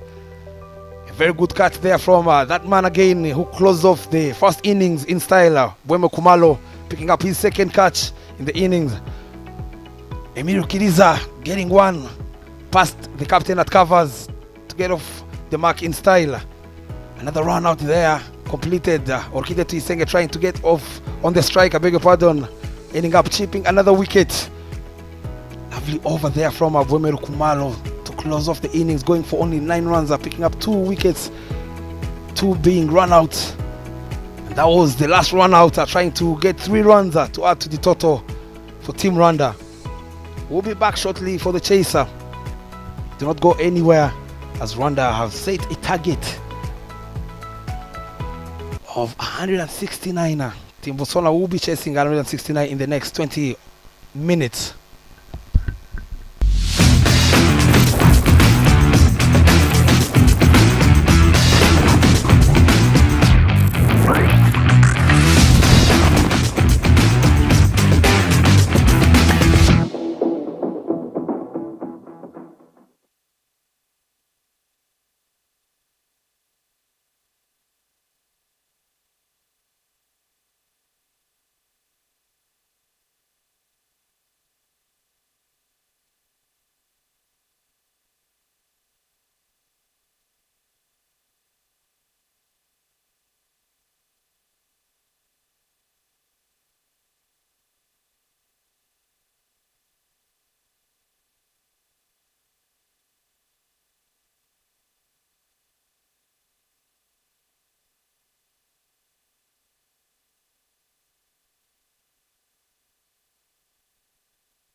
A fine morning it is. We welcome you back to this ILT20 Continental Cup powered by Fancode. A game that features Rwanda, the home side, taking on Botswana. A magnificent feat by Rwanda, you feel. Oscar Manishing with 30 from 28. Didier Ndukubimana 62 from 44. And then also Iseni Mugabo 27.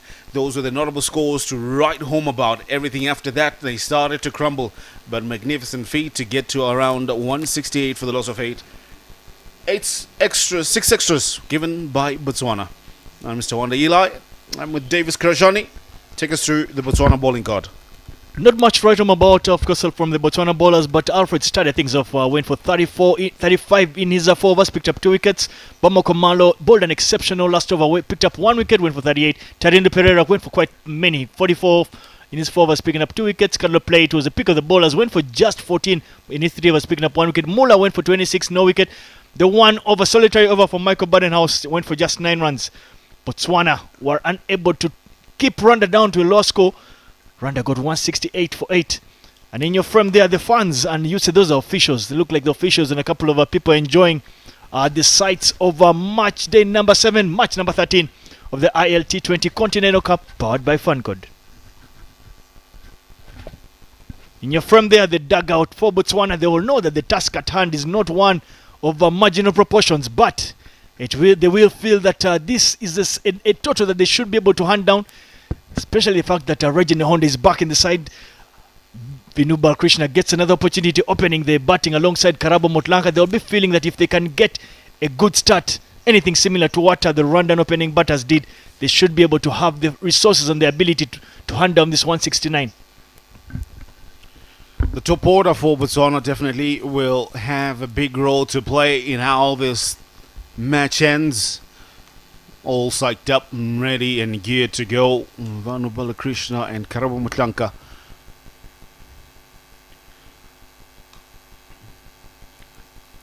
Third umpire, Isaac Oweko, just having a look at things. All the way from Kenya. Quite a number of officials that we have here. Oscar Manishimwe, I feel like he had a good start. He put up a good solid partnership. Lawrence Mahlane, coach for Rwanda.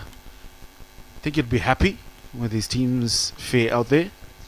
I think considering they've gotten their highest score in the tournament, 168 for 8, you'll be very, very happy with the fact that the progress that is being shown by the Rwandan batters is clearly evident.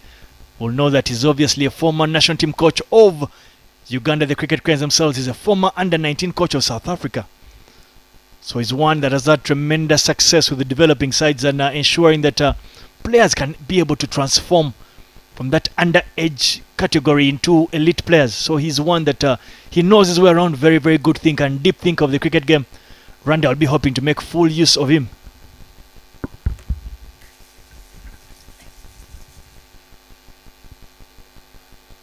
A magnificent piece of architecture that you have there. 3 distinct half-oval ships, you see them. Representation of the land of 1,000 hills. They come in various forms and sizes, but definitely a true depiction of the layout of the landscape of Rwanda, Kigali to be specific. You should see the nights when the lights come on, how the hills are lit up. Magnificent array of structures, beautiful, I'll tell you. As our 2 umpires come through, Patrick Mukumbi from Uganda and Nessie Habib coming through from Nigeria. The 2 batters, Karabo Mutlanka, Venu Balakrishna, still yet to make an impact in the tournament. Gets another opportunity up the order to show what he is renowned for, being a top order batter that puts runs on board. Karabo Mutlanka, as always, a pillar of fortitude and resilience for Botswana. Rwanda, they will have a spring in their step, getting to the feat that they were able to. Just get a feeling, me personally, that they left at least 40 runs out there that could have aided to their total. But we don't work with dreams and wishes, we work with what's on the board. 168 is what they are going to defend.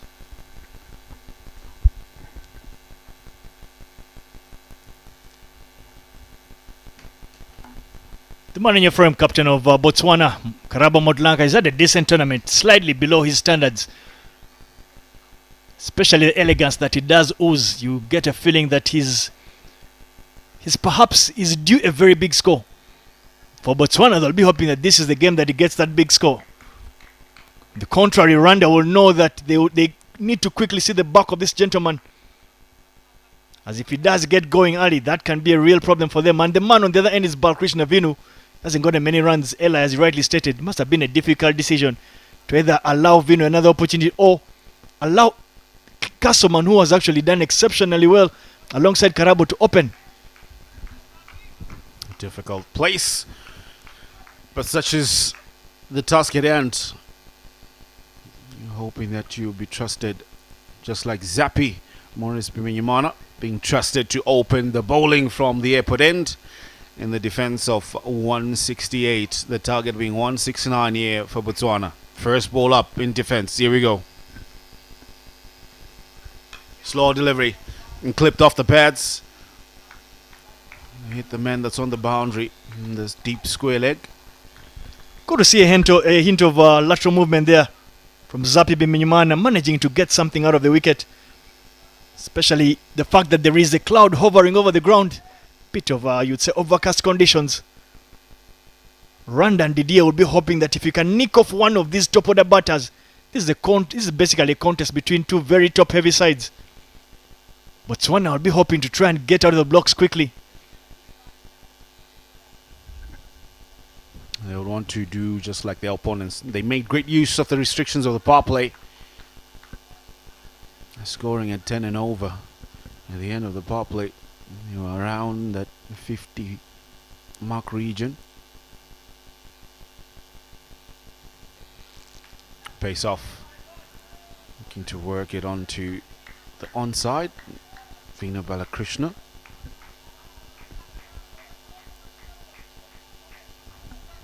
You just get a feeling that for Rwanda, they know that this is the more important part of this fixture. If they can get out of the blocks reasonably well, pick up an early wicket, try and peg Botswana back, they should have their hand on this victory.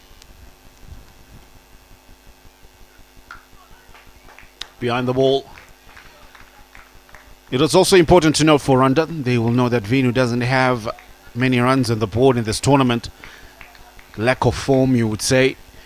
In the 5 innings he's had, he's only scored 48 runs, an average of 9. Highest score that he made in this tournament is 31. Struggling for a top order batter. Cut away. pierces the gap. That's a run away for 4. A good start for a man looking to make an impact for his team. Finds the boundary up early in the first over.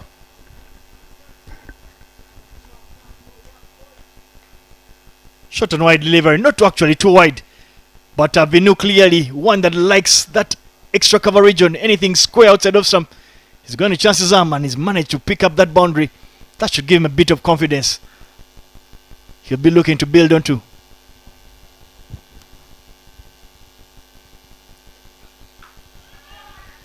Good follow-up delivery yet again from Zappi, not allowing Vinu that width he seems to want. You can see when you take a good look at his technique, Vinu likes to stay leg side of the ball to open up and free his arms on the offside. This time Zappi doing the right thing and bowling it extremely straight. The one delivery to go to close this first over of the power play.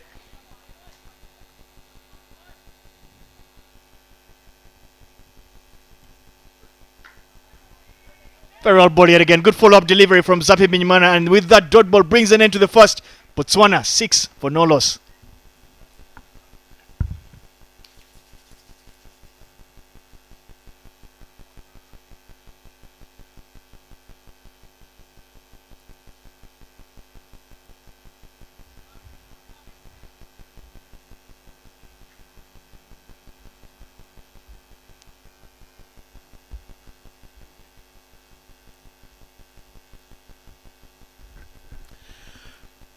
Karawantlanga taking strike, the Botswana captain. 115 runs that he has scored in this tournament compared to his partner, just 48. You see the difference in form. Leading from the front, able to make use of any opportunity that is given to score runs. He's been slowly accumulating them. He's known for a better strike rate in the all-entire tournament. He has a strike rate of 93. That'll be Eric Kubimana, sort of things from the pavilion end. Whoa, swing and a miss. It misses everything. Misses the leg stump. Also misses the wicketkeeper to run away for 4, which will be signalled as byes. Gift of runs.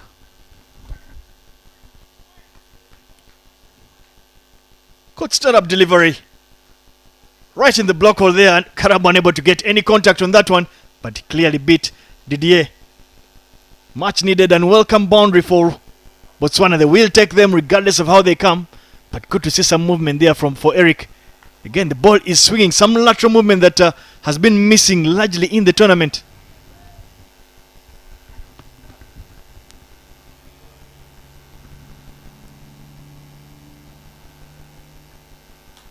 Again in the same place, but well worked leg side. And pick up 1. I think I would be encouraged if I was Eric Ubimana, despite conceding 4 byes, because you beat the batter, just miss the leg stump, and you bring it back into the same area again, almost getting a similar result. So make notes of those areas to target. Whatever, you have to change your line and length because it's now a right-hander.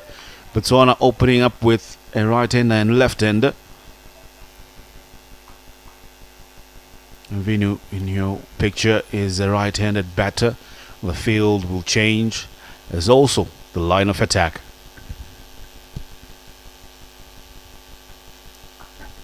Worked fine. Place in a gap. They're just pushing for 1. This will be the difference. They're running in between the wickets. In that kind of a pocket there, Rwanda were looking for 2s in such instances. But meanwhile, Botswana just comfortable with singles. It's those fine little differences really that do make a difference on the result. The English adage does go, you take care of the pennies, the pounds take care of themselves. So they need to ensure they turn those 1s into 2s.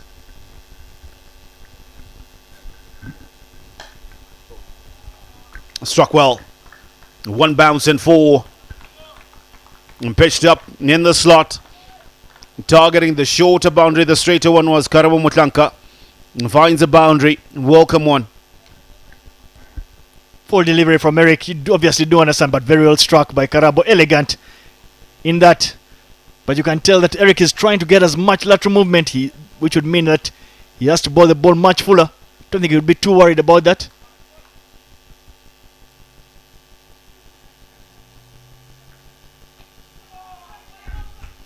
Looking to smash that on the leg side.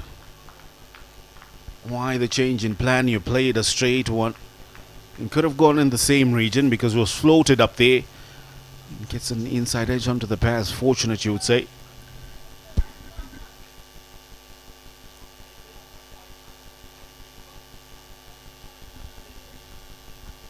One delivery to go to the end the second over.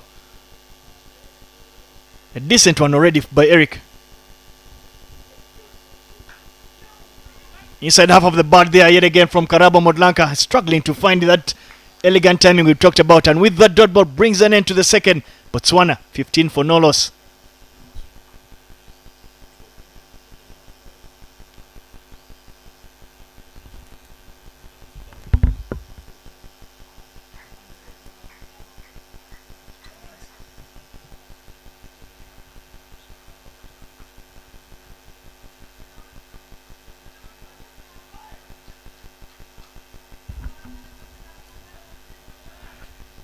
Zapi Biminyimana will return yet again from the airport end. He'll know that he bowled a good first over. Only considered that boundary down that extra cover. He'll know that he just needs to cramp Vinu for room. Likes to play legs, to stay leg side of the ball.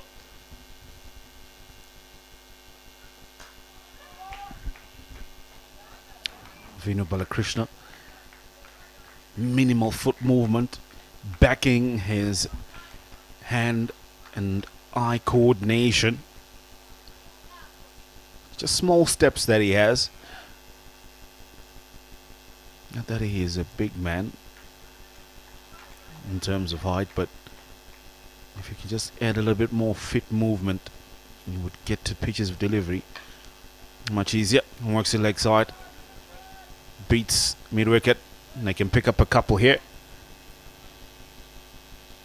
The intensity in running between the two openers for Botswana, slow, a little bit laid back, you'd say. I don't like it. For the gravity of the situation, try and push a little bit much more. Yes, Salah, it's that inability to turn those singles into twos and twos into threes. But for me, good bowling from Zappi is cramping Vinu for room. Gets right under that one. Full delivery. Work to do down there for Emil. Unable to keep that in. And Vinu Balakrishna is dealing in boundaries, you would say. Well, why run when you can hit shots like that, knowing that the field is up? Nose just needs to get enough of it over mid-on, and it bounces twice before jumping over the boundary. That's 4 runs. And that boundary ball still existing for Rwanda early up.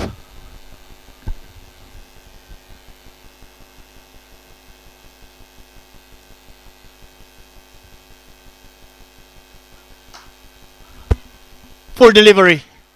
But very, very well fielded there by Martin Akayezu at mid-off. Opting to bowl a bit too full on that one.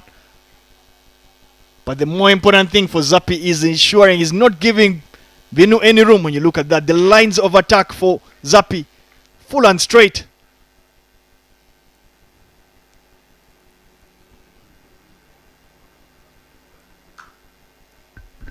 Goes again. Better result this time. 1 bounce and 4. 2 full. And cracked away. It'll be a good over so far for Botswana with the delivery to go. Too short. Slapped straight as ever. The shortest boundary. It was 1 bounce for 4. And the quicker it came off the bat, the quicker it went.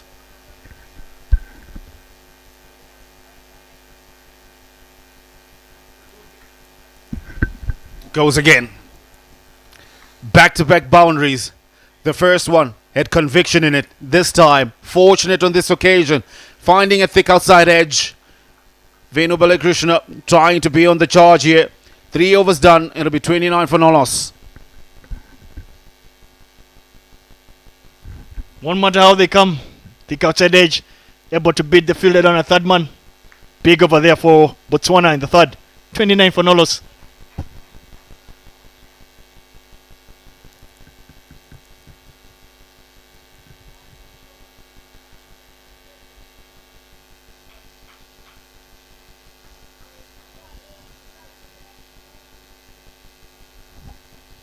Botswana require 140 runs off 102 deliveries. You just get a feeling that the Botswana openers have had a look, assessed the conditions. They'll clearly tell that this is a belter of a wicket. They're going to try and put in a charge, make full use of this power play.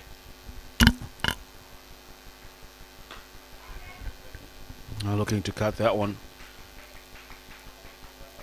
Not a convincing shot, you'd say, from Karabo Mutlanka.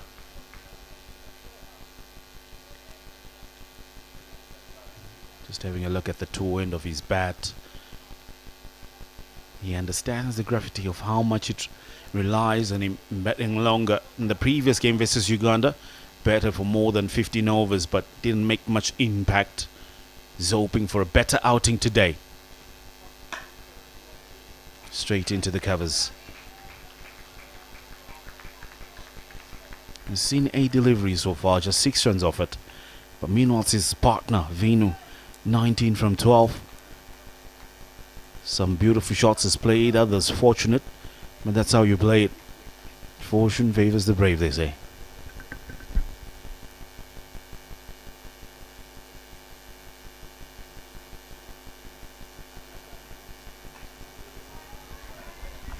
Run out opportunity, but not able to complete it.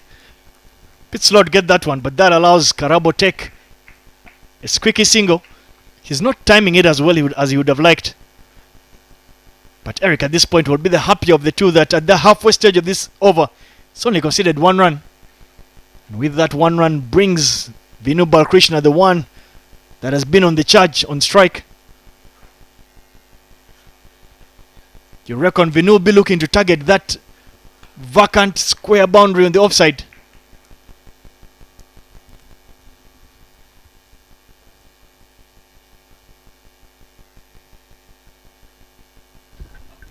Swing and a miss. Trying to pull that one away. Seemed to close his eyes just on the last minute there, Vinu. Not trusting his eye on this occasion. There. And Swivel tells you he went in through that shot quite early. But a good over from Eric Kubumana. Just 1 run off it. Can he just make it even better by picking up a wicket? Goes again, trying to go heavy. Quick single taken. Good running. Sometimes I just get a feeling that Vinu just plays the shot out of just playing a shot. A big one. And it gets costly. You just feel like both batters from Botswana, they've been guilty of trying to hit the ball too hard and losing their shape. So they're struggling with the timing. Totally the opposite of the Rwandan opening pair that looked to basically have stable bases and cream the balls, and got a lot of success in that power play. Again, looking to go leg side. Unfortunately, still there. That could have gone to crush onto that off stump. By the end of the 4th over, it'll be 32 for no loss for Botswana in the chase of 137 remaining runs.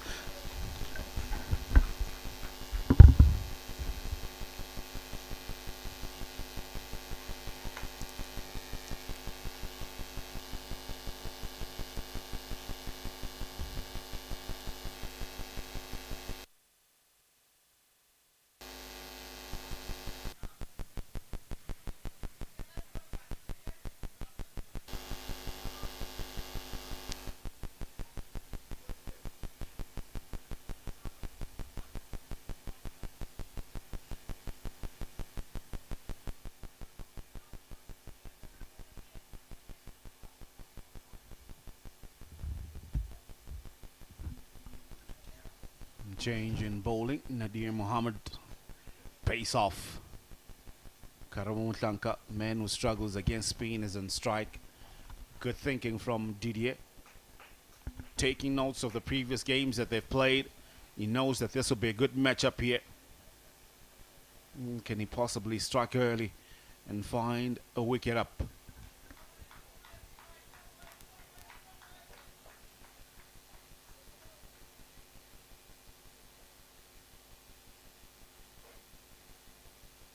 Dances down the wicket, gets wood to it, and it has enough in there for a first maximum for Botswana. Karabo Mutlanka looking to take on Nadir. The matchup is in his favor. The ball will be turning into him. Takes a little shimmy down the wicket. Gets right under that one. Hits it to that wide deep in the wicket region.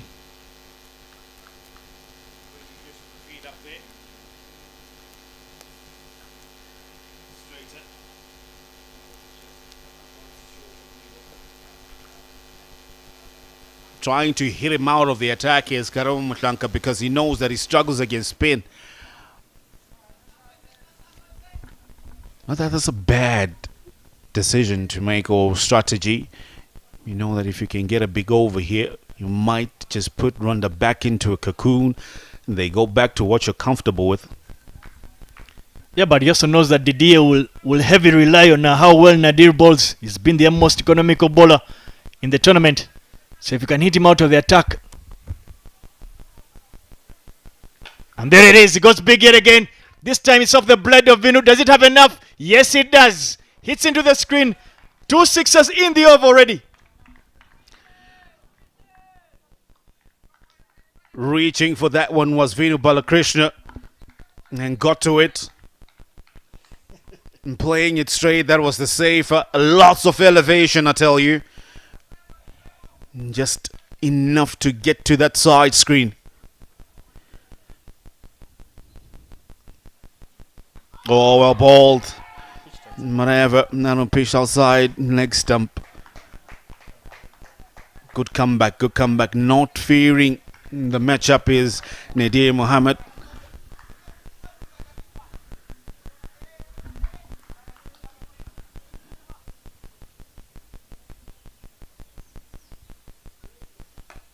Again, a brave shot, making room outside the leg stump, trying to play square of the wicket.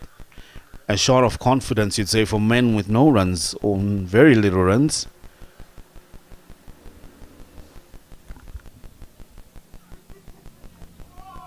No. I feel he missed out on that opportunity, looking to cut it. But I say too close to cut. 5 overs done, 45 runs on the board for Botswana.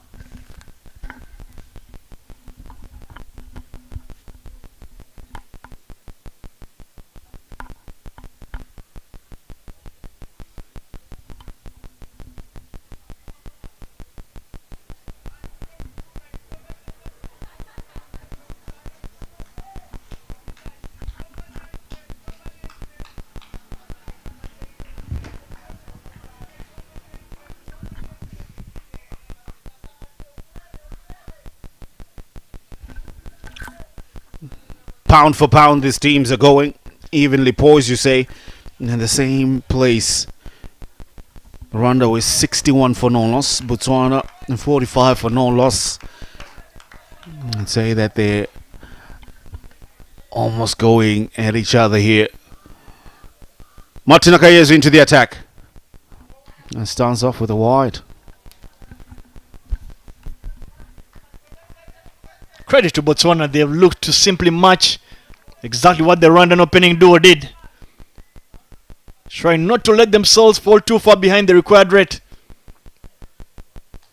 Taking a liking to that over from Nadir to stay alive in this hunt of 169.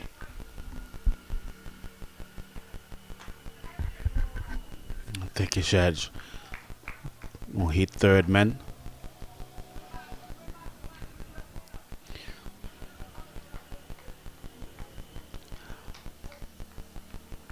Team Uganda's arrival, they'll be in action later against the second place team of Nigeria. Martin Akayezu, I feel like he'll play also an important part in this matchup.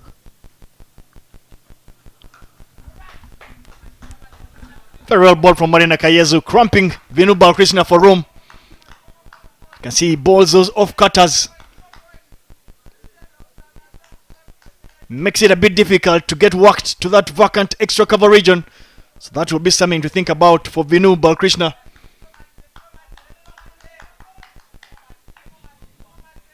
Botswana need 122 of 88 deliveries. Very gettable.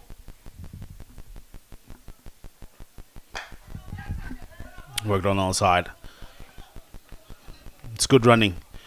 You're hitting the fielder inside the 30-yard circle. Who's not really confident in their fielding abilities, and you take the single. But so far it's been a good one. 3 runs off this over.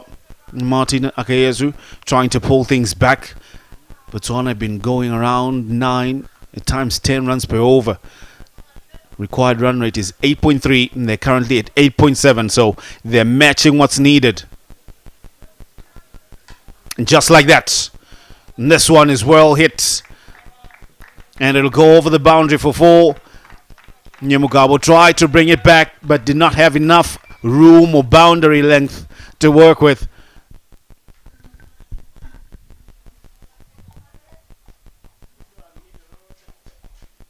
Very full delivery there. Karabo Modlanka gets right under that one. Chances Azami goes over the infield. These teams are matching each other. They'll both know the importance of this fixture, as I did state earlier. Shootout semi-final. Short and wide delivery. Karabo Modlanka plays it even better. Goes over the infield, picks up back-to-back boundaries. Now Christmas just comes early for Karabo Modlanka. anything with width on it, he will pounce. And this one really latches onto it, even gets off the ground to make sure that he gets it up and over. Top shot.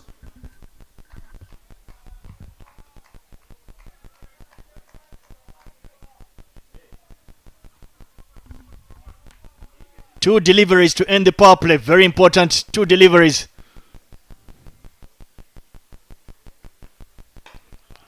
Karabo yet again trying to pierce that gap at extra cover, unable to get good enough contact. And with that dot ball brings an end to the sixth. Botswana are cruising at 56 for no loss.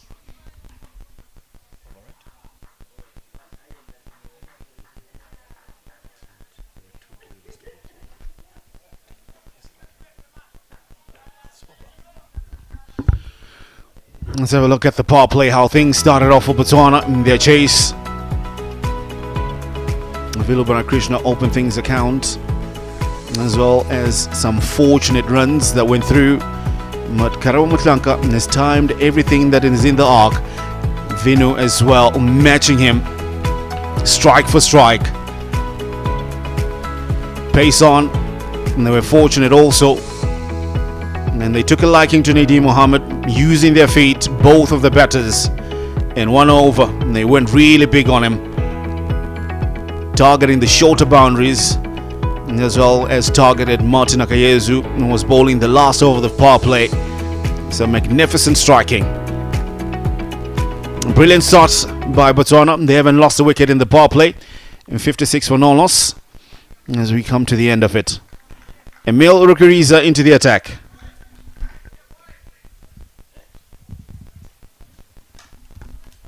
Starts of the full delivery. That's driven handsomely down there to long off. You just get a feeling that we could be able to witness something special in this particular game. I am not alone. I have the man, former captain of Rwanda.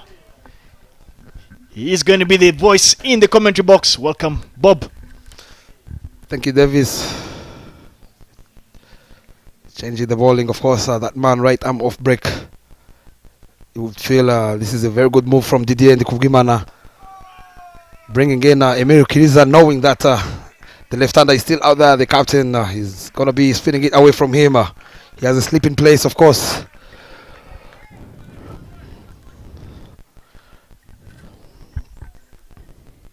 Cut away, straight to the fielder at point. Who makes a fumble is Orkidetu Isenge. Allowing, of course, Karabo Mutlaka to keep the scoreboard ticking. But what a power play we've had here. Almost going for punch at these two sides in the power play. Rwanda had 61 in the power play this time round. Botswana finishing with, of course, close to that 60. Without losing a wicket, you'd feel the intentions were clear. They love pace on at these two batsmen. Deft touch there from Vinu. No chance whatsoever for Orkide there at short third. Getting yet another boundary is Team Botswana. Looking at that, Vinu Balkrishna showing intelligence there. He has shown that he has the ability to master a couple of boundaries with brute power, but he's also shown the ability to have some deft touches. Good time to bring that out, place that to that vacant short third man region. Important passage here. Emil has conceded 6 runs with 2 deliveries to go. Could easily be a 9-run over. And of course, knowing that Emil Kiriza is trying to bowl it a little bit quicker, using his pace, is Vino. Much better line there from Emil Kiriza, trying to target the pads. But again, very good wrist work from Vino, getting back to his form and groove. Already on 33 of 23. Alongside his captain, 25 of 18, trying to make sure they give a very good start to the likes, of course, of Tarindu Pereira. Reginald Nehonde, yet to come, takes a little shimmy. With the field spread, it will go down to long off for a single. And with that single, we come to the end of the 7th. It is 64. Rwanda yet to pick up a wicket.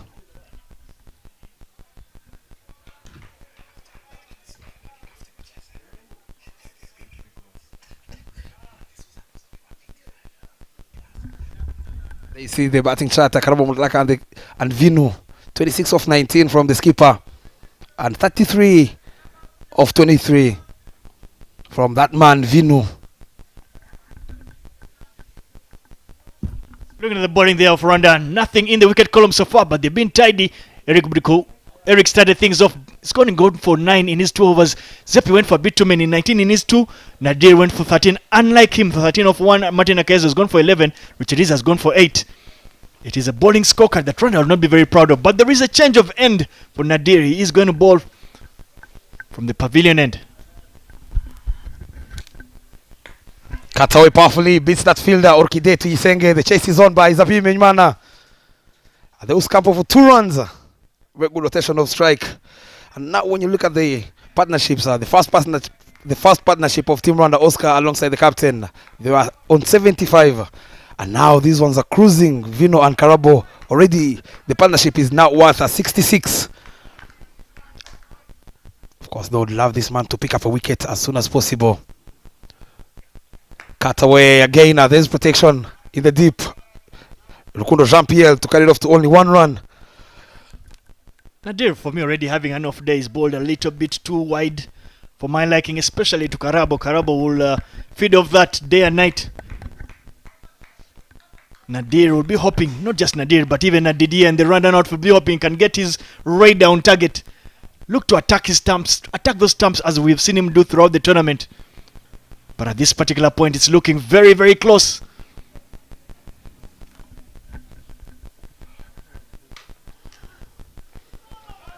Much straighter on that occasion. Cramped for room. Plays it straight to Orkide to Isenge. Not only Nadil having a bad day in the office today, the last encounter between these two, he didn't even finish his quarter. He went for 19 in his 3 overs. With, of course, an economy of 6. Up. There's protection in the deep to carry it off to only 1 run. You would feel the wickets are not helping out. Not offering much patches to that man, Nadil Mohammed. I don't think it's been an aspect of offering getting anything out of the wicket. I think the wicket today, we've seen some turn and bounce, especially even for Nadim, but I just feel he's bowled too wide and allowed the batters to free their arms. Rocks on the back foot. Too wide again on that occasion. Easy pickings from Karabo Motlaka and Vinu. 5 runs already in his 2nd over, changing ends. He would love to finish on high. Still desperate to get that wicket is Team Rwanda. Important passage of play here for Botswana. They are looking to ensure at least turn the good balls into those singles, not to consume up dot balls, and that's exactly what you want to do.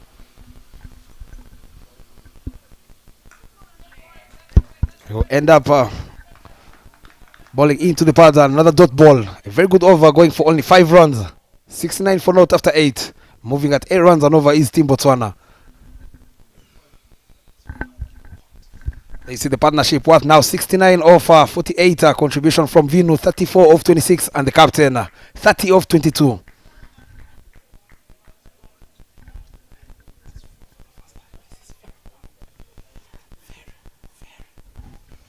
And Emil Richards will continue to operate from that airport end.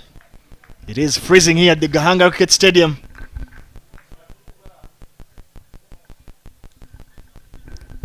I would have imagined that Karabo would want to be off strike, especially to Emil, based on the troubles and the struggles he's had against right arm off spin.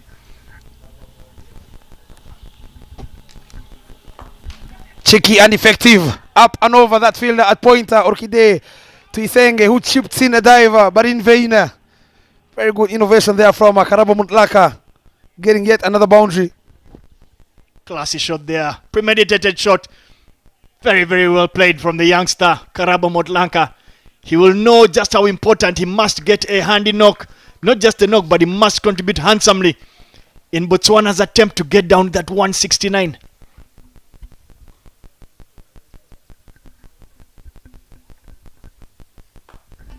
Goes for a big sweep shot straight to that man at short fine.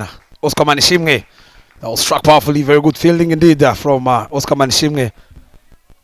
Emil very lucky to get out of that one. That was drifting down the leg side and very well struck. It's considered a boundary first up. Could potentially be an 8-run over. Up again and over that fielder.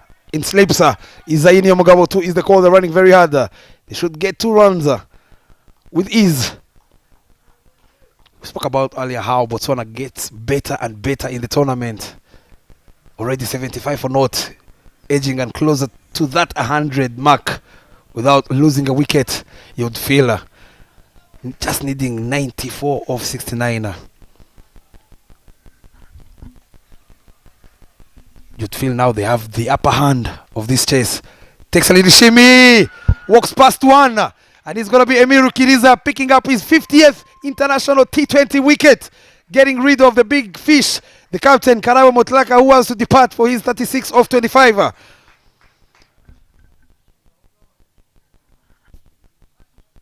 Well balled from Emil, balls from slightly behind the crease, beats him, squares him up. Very well balled. Line was perfect, got patches out of the wicket, turn and bounce. Went past that edge of Karabo, 36 of 26, but you'll know he has done a good job scoring at 138 strike rate.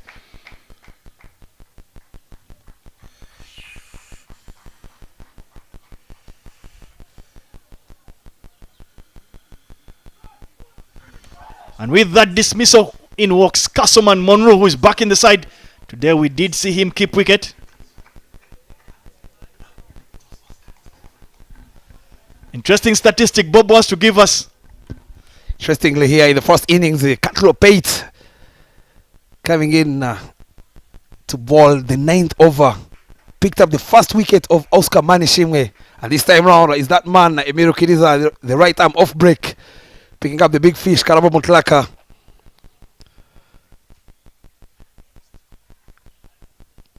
Oscar went for 30. This time round the captain goes for 36. 75 for 1 as we see that man Castleman joining Vinu, who's looking to be in fine touch. He would love, of course, to convert that 30 into a big one. We've seen, of course, heroes for their countries. We've seen Izaini Omugabo. We saw the other day Alpesh from Jani in the first game of the ILT20 Continental Cup. Can Vinu be the man? Emir Kriza up against one of the talented batsmen in the tournament. Goes on the back foot. Big turn on that occasion from Emir Kiriza, but the umpire says it's another extra.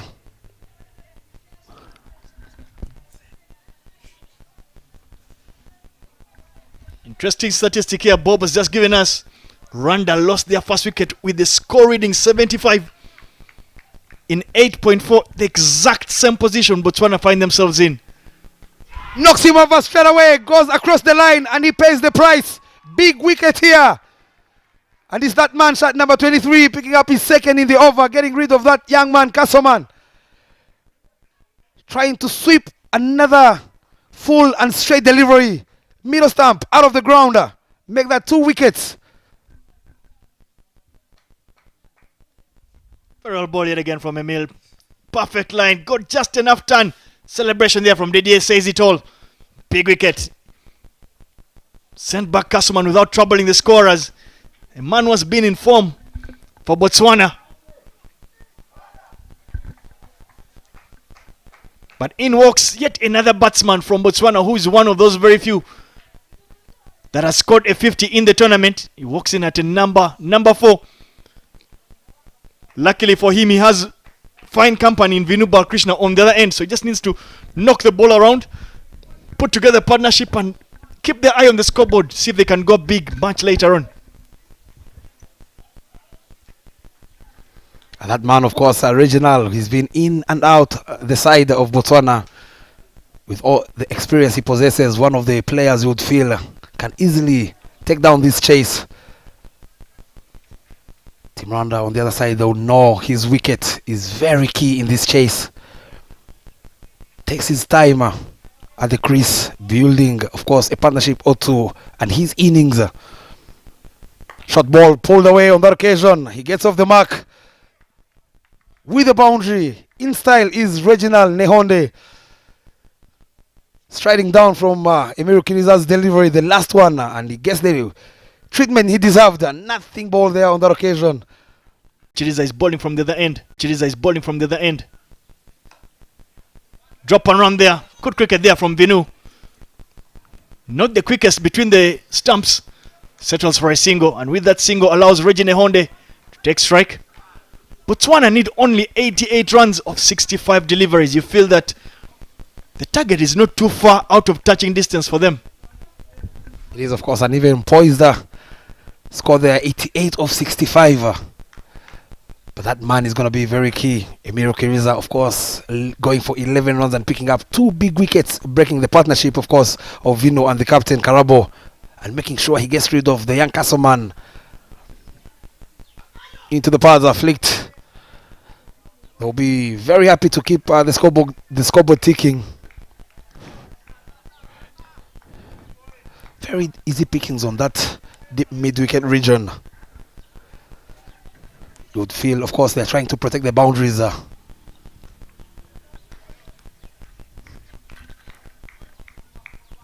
He has a long off, long on. Deep mid-wicket and a deep square leg. Is Nadir Mohammed. Still wicketless, of course, in this innings. Goes big and gets a glove on it. But straight to the fielder. A short fine leg. Oscar Manishimwe denying them that quick single. You just get a feeling that Botswana hopes largely rest on that bat of that man, Vinu Balkrishna. He's been in 35 of 28. He needs to take his team as close as possible to that target. Oh, much quicker on the occasion. Another dot ball. Pressure climbing, you would feel, for Team Botswana. You could tell, of course, from the crowd, they have something to cheer for. They know every single dot ball, it is gold to them.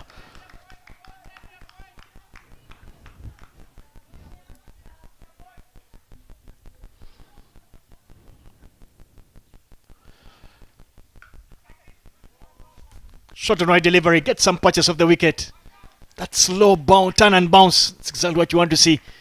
And with that single brings an end. Just one delivery to go in this over. You feel that he's conceded just 3 runs. He wants to finish his over off without conceding a boundary. This point is really recovered best on the fact that he went for 13 in his first over.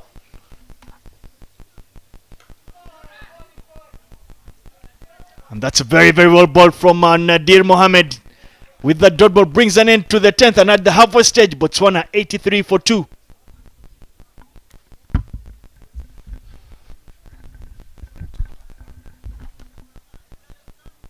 Quickly looking at the two arms, not very different, as you will see. The teams have been going at it pound for pound.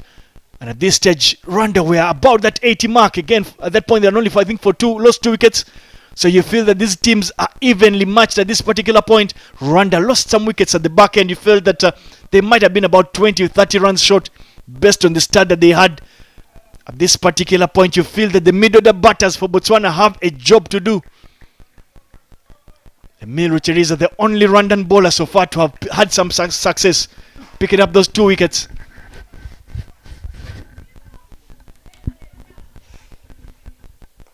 Very cheeky again from Vinu. The chase is on by Orkide to Yisenge, who cast it off to only 2 runs. Very smart batting there from Vinu, using the pace of the young Emiro Kiriza.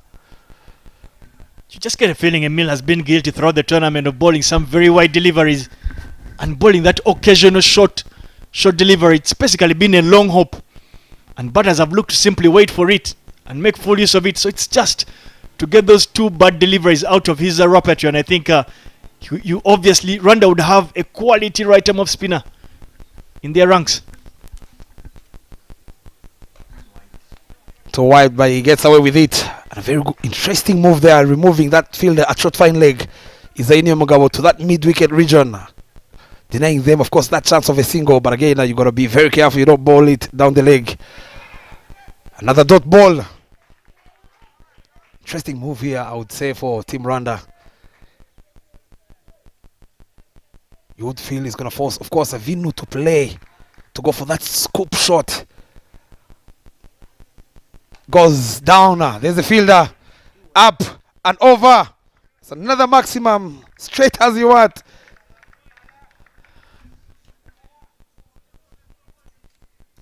Just talked about it yet again.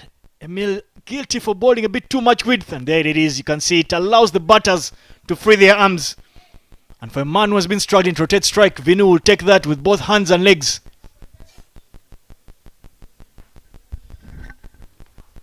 Wide delivery yet again. Does it have enough in it there? Eric right behind it. Completes a beautiful catch. And it is Martin Akayesu down there, the man at long on. Much needed wicket for Rwanda. Much needed wicket. You could feel from the celebration.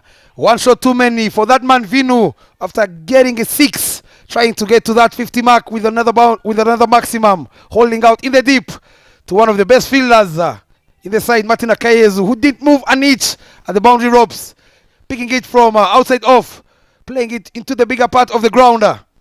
Easy catch from that man, Martin Akayesu. Big wicket as that man has to take a long way back. You'd feel he has done his damage. 44 of 35, 2 maximums and 4 boundaries. But he has to depart. Emil Rukiriza picking up his 3rd wicket. I just worry the fact that Balkrishna Vinu has actually gotten 44, but at a strike rate of 125, chasing 169, you feel that he could have eaten up a bit too many deliveries. He's dug his team a bit of a hole. So someone will have to play a blinder in that Botswana lineup. Unfortunately for them, Tarindu Pereira, a man who has been in form. His last innings have been tremendous, you would say. They have come at a good strike rate. But with just 78 needed of 55 balls, you feel that Botswana are still in control of these ranches.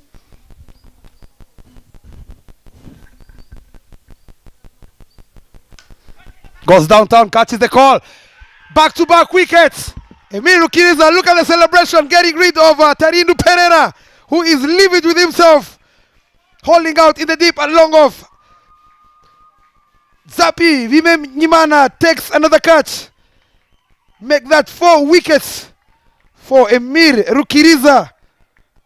Another batsman comes in and has to take that long way back to the dugout. Shot number 47, Tarindu Pereira. 91 for 4 after 11.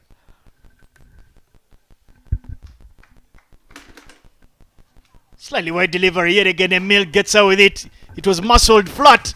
And Zapi completes a difficult catch, you would say, because that was travelling. But more importantly for Rwanda, they have gotten 4 wickets. They will feel that they have now penetrated into that Botswana mid-order. Karabo Modlanga, the man in your frame, not looking the happiest out there at the Gahanga Kerovo. Of course, 75 for naught. And in no time, that man, before he took a shower, it has gone down to 4 wickets.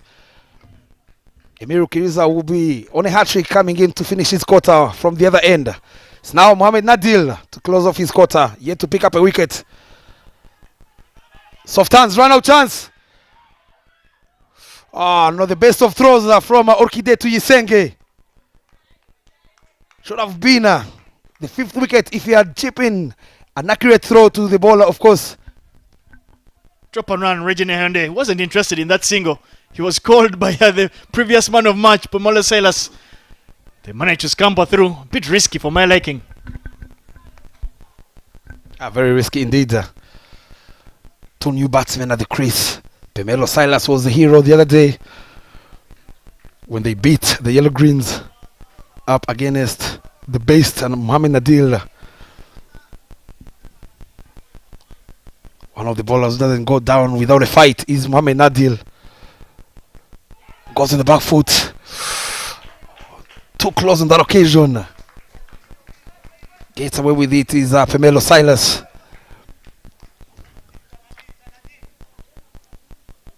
Love the fact that now Nadil is bowling it a little bit quicker and straight, giving you, of course, that chance of an LB and getting bowled. Loud appeal, and the finger is up.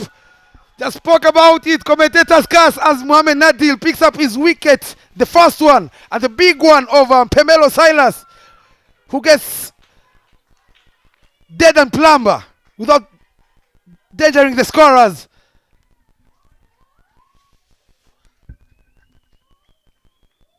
Full on straight delivery. Clatters into those pads. Clearly missing leg and off stump. Smashing into middle stump. But the more interesting part here of this Botswana Ranchers, they have lost 5 wickets for only 18 runs. The wheels have come off. This Ranchers, Pomelo Silas goes back to the hut without troubling the scorers. The manager from there will obviously be the happier of the two coaches. He will know that Rwanda are on the brink of picking up their third victory in the ILT20 Continental Cup, powered by Fancode.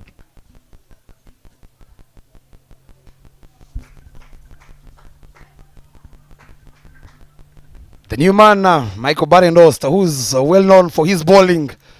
He's been given, of course, that task to get his team pulling them out of that deep hole. Spinners doing some magic with the ball. Very good to see him out there, considering that he got injured while they were fielding. So to see him out there is exactly what we want to see, but the job is not easy.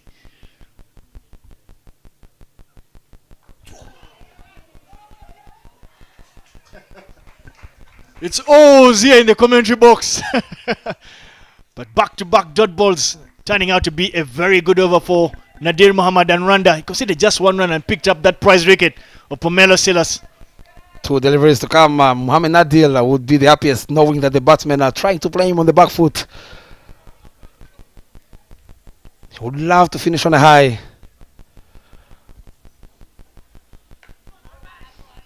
A lovely watch loop played by Michael Badenhorst. You can see he's trying to close off Mohamed Nadir's over. Spinners picking up 5 wickets in no time. For Team Rwanda, it's been magnificent. Led, of course, by Emiru Kiriza. And that dot ball will bring us to the end of the 12th over, giving away only 1 run and the wicket over Pomelo Silas is Mohamed Nadir as he finishes his quarter, picking up that wicket, going for 22. It is 92 for 5 after 12, needing 77 from 48 is Team Botswana.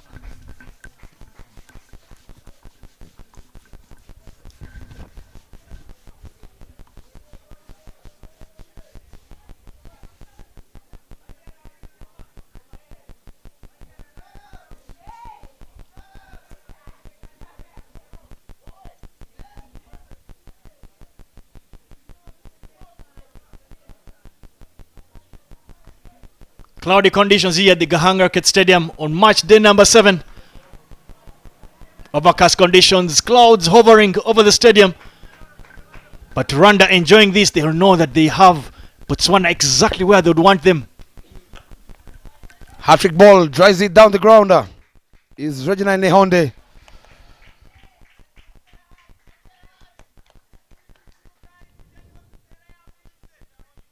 Emiru Kiriza has been very impressive with the ball in hand.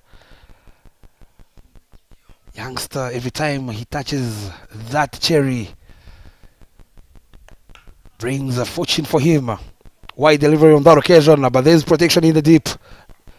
Rukundo Jean-Pierre, who we are yet to see him bowl. In the previous 2 games, he wasn't given that opportunity by the captain. It will be very key with these, of course, cutters.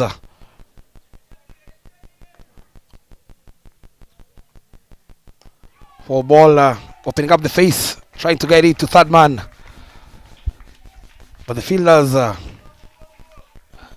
being electric and agile in the field, not giving away easy singles. They know, of course, how crucial this game is. It is a must win for both sides here.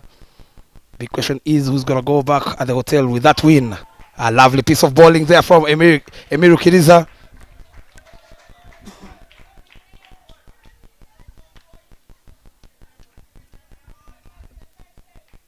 Looking at that, good areas, good line. Troubling the batter, Regine Honde. Turn and bounce there. Not too many answers there from Regine Honde. Emiru Kiriza, when he gets his momentum going, looking at that, he turn and bounce. He bowls from a bit back of the popping crease. Gives the ball a lot more revs. And with that dot ball completes his quarter. He's picked up 4 wickets, going for only 29. He's done a magnificent job for the Rwandan outfit. After that dot ball, it is 94 for 5.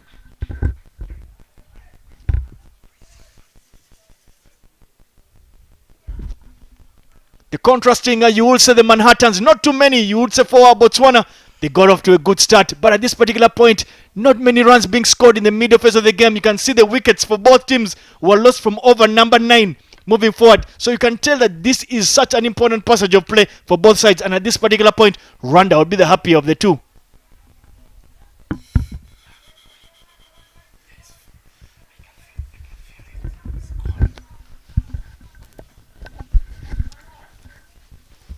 Changing names from Zabi Menyimana coming from the pavilion end.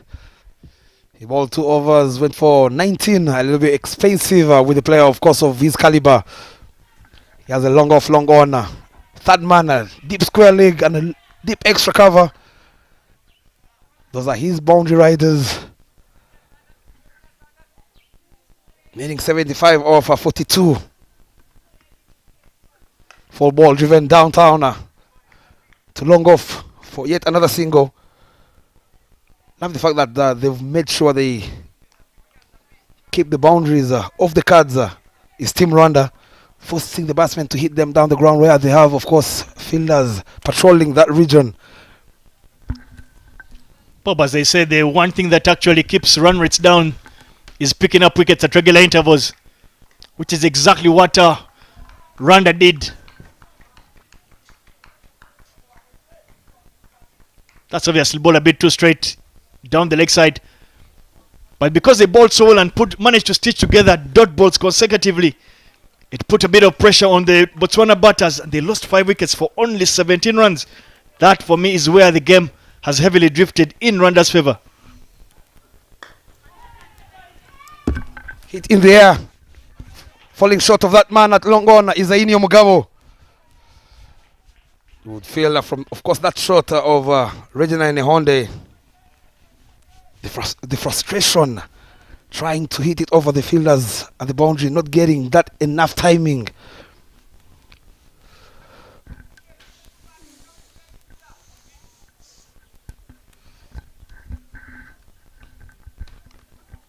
Fall into the block hole. Lovely bowling there from the experienced Api. Bimenyimana Morris not giving them room.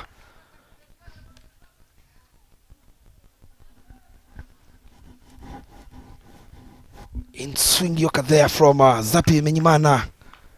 Trying, of course, to surprise the young Michael Barnehorst with a yoker. He would love to pick up a wicket, is Zapi Menyimana. Very good over it is, giving away only 3 runs so far. Full again, driven powerfully. 2 is the call, they're running very hard. They decide not to take on the arm of the young Isainio Mugabo. Getting closer and closer to that 3-digit mark is Team Botswana, 98 for 5. With Botswana requiring 71 of 38, you feel that we could be in for a slight change of fortunes in the last fixtures between these particular teams, Rwanda and Botswana. It's the team that has been able to chase runs that has won.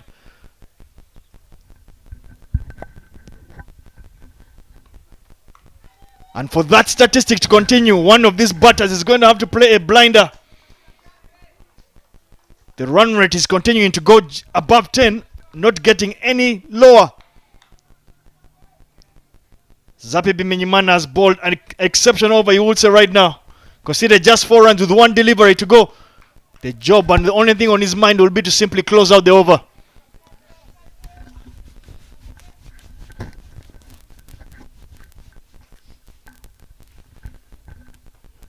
Change of pace on that occasion, outside edge. There's protection in the deep. Martin Akayezu cuts it off to only 1 run. What an over from Zapi Bimenyimana, giving away only 5 runs in his third over. It is 99 for 5 after 14. Moving at 7 runs and over is the Team Botswana. They need to move at 11 and over to chase down that target.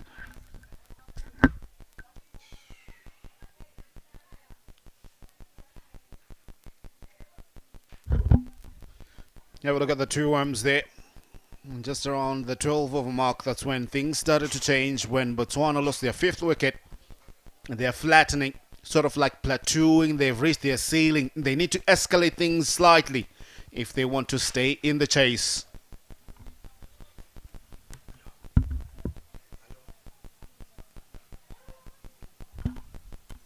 Jean-Pierre Rukundo being brought into the attack for the first time. 99 for 5 Botswana.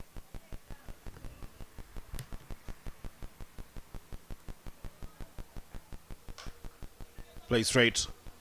They should push it. They only settle for one. Not running quite hard in between the wickets. That's Botswana as their 100 comes up. 100 for the loss of 5 wickets. As we see some showers coming in now across the stadium. Swing and a miss. Magnificent start from Jean-Pierre Rukundo. As we have a look at that again. How did that miss? That could have gone to hit the top of middle. Very good movement there from Didier Ndikugwimana, introducing Jean-Pierre, who always keep the batsmen in check with his variations, of course. Change of pace on that occasion. Plays it straight back to the bowler himself. Things are getting a little bit interesting with showers almost reaching the stadium. According to DLS, after 14 overs, Botswana need to be on 113 for the loss of 5. They're 13 runs short of that. That's a message that needs to be sent into the field to those two in the middle. Change of pace. Up in the air. Hit straight, fielder under it. It gets difficult and more difficult. Martin Akayezu completes the catch. Dope ball pressure. Jean-Pierre Rukundo strikes. Michael Badenhorst, 9 that he faced. Scoring only 3. Things getting more tougher for them.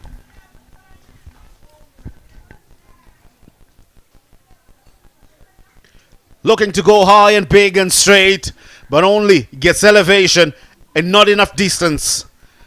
Simplest of catches for Martin Akayezu. Botswana lose Badenhorst, scoring 3 of 10. They will be 100 for the loss of 6 wickets. You see the showers getting heavier out there in the middle. And yes, that'll be just a few more seconds before we see the covers being called on. Yep, the umpires checking with each other there. Say, let's see if we can get in an over or 2.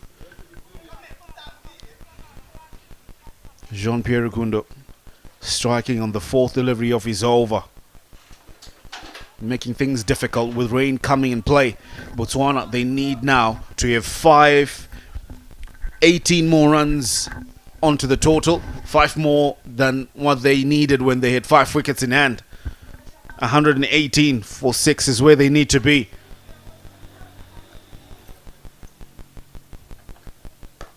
Play down the track. Good effort to try and stop that one from Nadir Mohammed.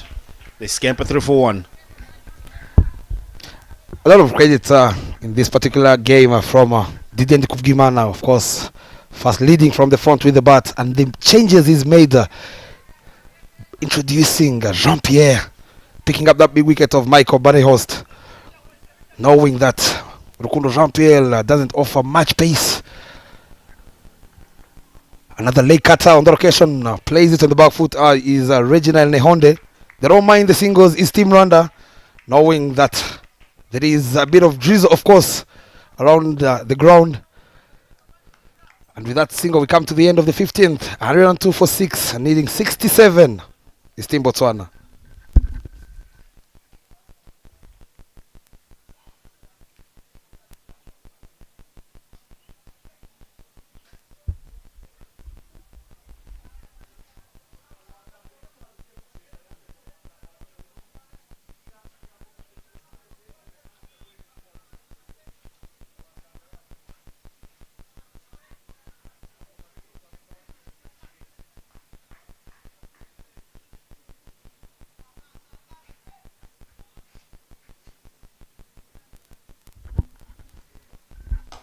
Clipped off the pads, goes high and long, and that'll go all the way. Magnificent hit by the solitary man whom Botswana will look to. Reginald Nehonde is seen enough. Attacking Martin Akayezu. First up here.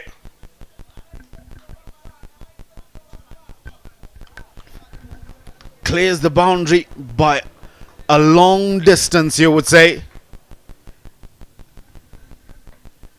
Oh, what a delivery, what a comeback. A Jeffa turning him inside out. What a pitch, what a comeback from Martin Akayezu.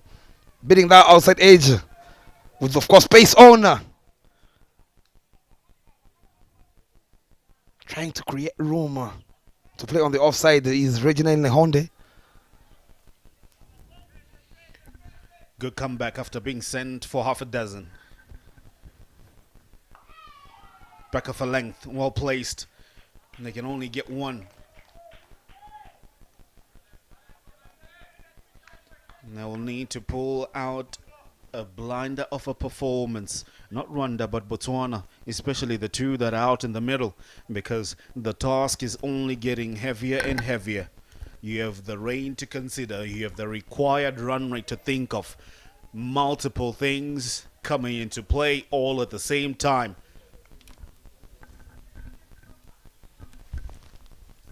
Again, on the other hand, Team Rwanda would love to close off this game as soon as possible, given that, of course, net run rate is going to play a big part. Cut away on the occasion. Would feel Reginald Nehonde's frustration, trying to get back on strike.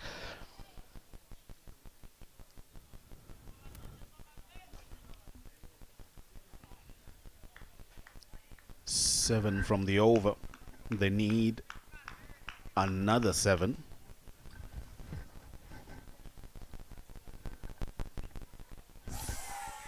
Foolish delivery. Doesn't make the desired connection with the Pathé Catapult.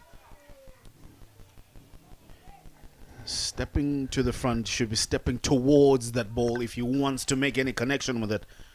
Very good delivery there, dipping in into the left-hander from Martin Akayezu. Would love to close off, of course, this over after going for 7 runs. Full again, driven away. Will hit the sweeper. They only get 1. Jean-Pierre Rukundo fields well. Cattle Pater will be facing. He will keep strike. 110 for 6 after 16.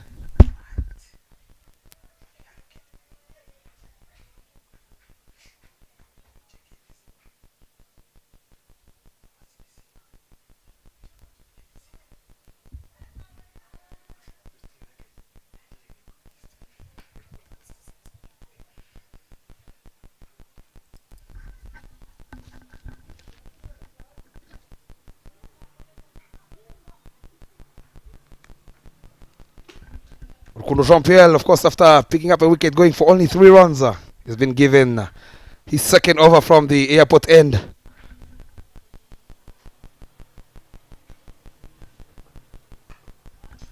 Worked onside. They're trying to push for 2, but they can't. And they just kept 2-1. The difference between the two teams at the same stage. Rwanda were on 143 for the loss of 3 wickets. And they are 30 runs better and having 7 wickets better in hand. Meanwhile, Botswana only have 4 wickets left in the bag. Can those 4 wickets draw up something special to bring them back in the play? Reginald Nehonde, we have already said it, he'll be an integral part. Goes hard at it. Up and over, that'll be 4. They will need a couple more of those strikes. He was given room and width and gladly accepted. Outside off stamper, knowing that Zappi was literally moved from that particular region by the captain, telling him to go a little bit wider in the deeper. Allowing Reginald Nehonde once again to get yet another boundary. He moves to 22 of 18. Change of pace again, up. There's the fielder charging in. Emiru Kiriza on the second attempt. He picks up another catch. Rukundo Jean-Pierre getting rid of the dangerous Reginald Nehonde.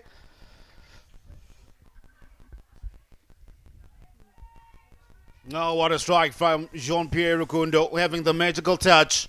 Slow delivery. Trying to go straighter. Only gets elevation on it, not distance. A little bit of a juggle, but in the end completes the catch is Emilia Rukiriza. Jean-Pierre has 2 for 8. Reginald Nehonde departs 22 from 19 with a strike rate of 115. 2 fours and 1 6 to his name. But it won't be enough to see his team over. They need more. Massive wicket here for Team Rwanda. You would feel they've put in the last nail in the coffin, of course, getting rid of the last recognized batsman, Reginald Nehonde. 7 wickets down, 115 after 16.3. 2 spinners out there at the crease. Moloki Mokesi alongside Katlo Pete.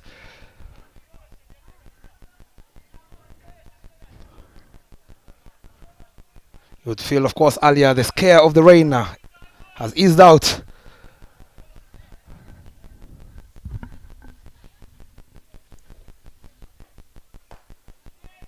Well, the only person or people who would be scared of the rain would be the Botswana camp. Rwanda, they would even be happier because the job would be much easier. They are well ahead. Botswana are 7 wickets down. According to DLS, where they need to be right now is 135.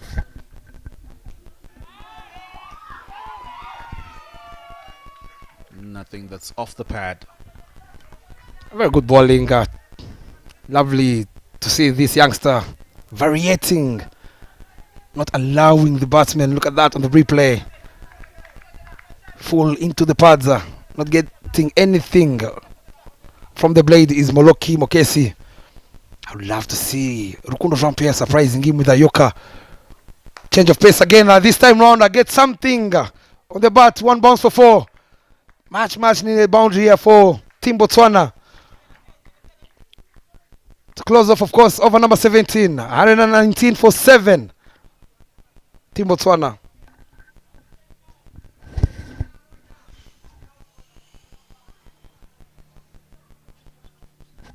Into the pads, a flicked finer from Moloki Mokesi to get off the mark in style.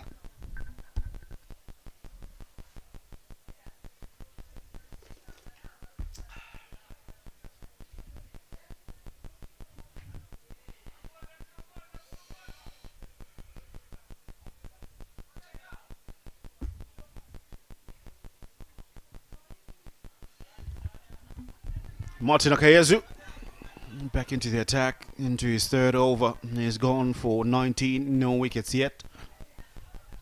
Opportunity to pick up the 3 remaining. 50 required from 18 for Botswana. A mountain of a climb in the land of 1,000 hills. Not the start that he would want to his 3rd there. Very wide. That on the replay. Not trying to offer width, but ending up bowling it a little bit wider on that occasion. Given the pace he possesses, I would love to see Martin Akayezu attacking the stumps full and straight and quicker.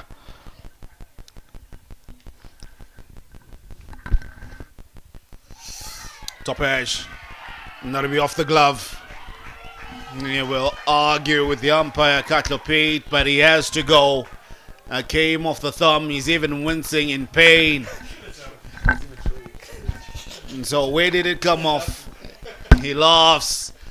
Pat on the back, young man. He says it's off my shoulder. Let's have a look at that again. Shorter delivery, well directed, off the thumb. But he claims it's off the shoulder. He's even shaking the hand. He's saying his shoulder.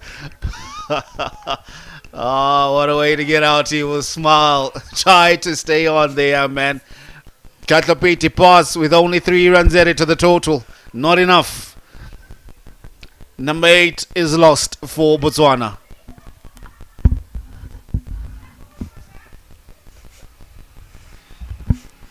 Oh, hilarious. Some of the moments you get in this match.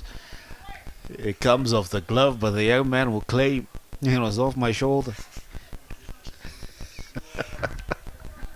You'll end up on YouTube, young man. 120 for the loss of 8 is Botswana. Beaten by, of course, at the pace of Martin Akayezu. Giving him, of course, a tap on his shoulder. Pace on again. Buemo Kumalo decides to let go of that one. How many times have we seen this in a T20 format game? But you would feel, of course, that Team Rwanda have done their part with the ball. Of course, after posting 168 in their allotted overs, led by the captain once again, Dident Kugimana, and Oscar Shimwe into the pads flicked. Catches the call, but he will drop short at that man, deep square leg. Rukundo Jean-Pierre. Buemo Kumalo gets off the mark. 3 more deliveries to come up against Moloki Moketsi. What answers does he have for this pace from Martin Akayezu, who still has an over to go?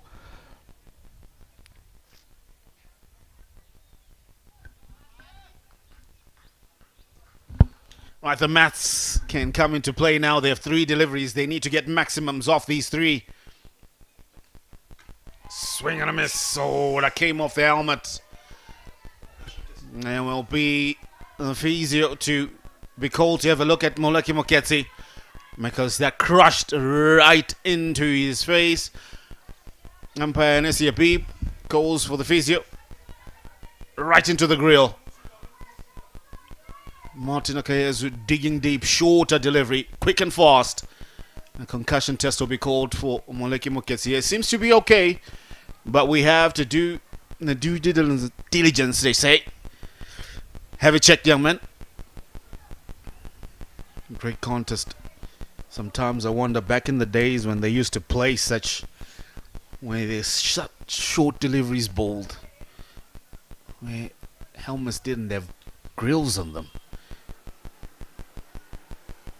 You were one player who didn't love playing with a helmet. Batting card, Botswana.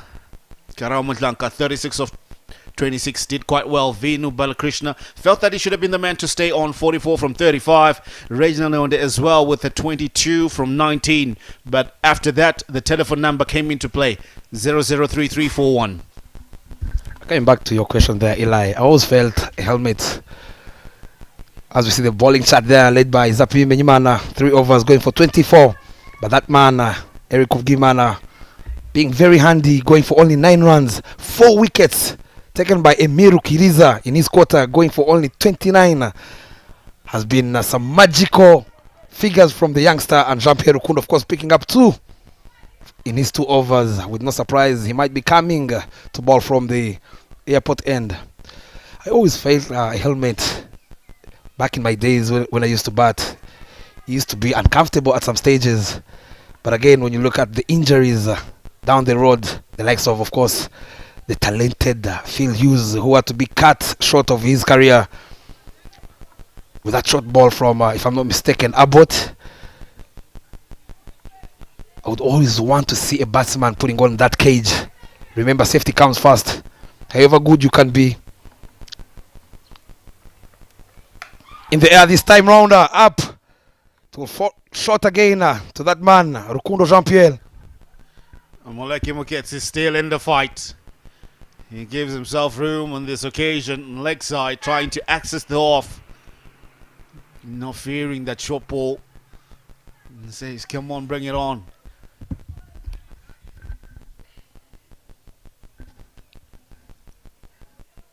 And great use of the spinners, great use of all the bowlers by Didi and Ndikubimana. Punch down. They get a single to end the over.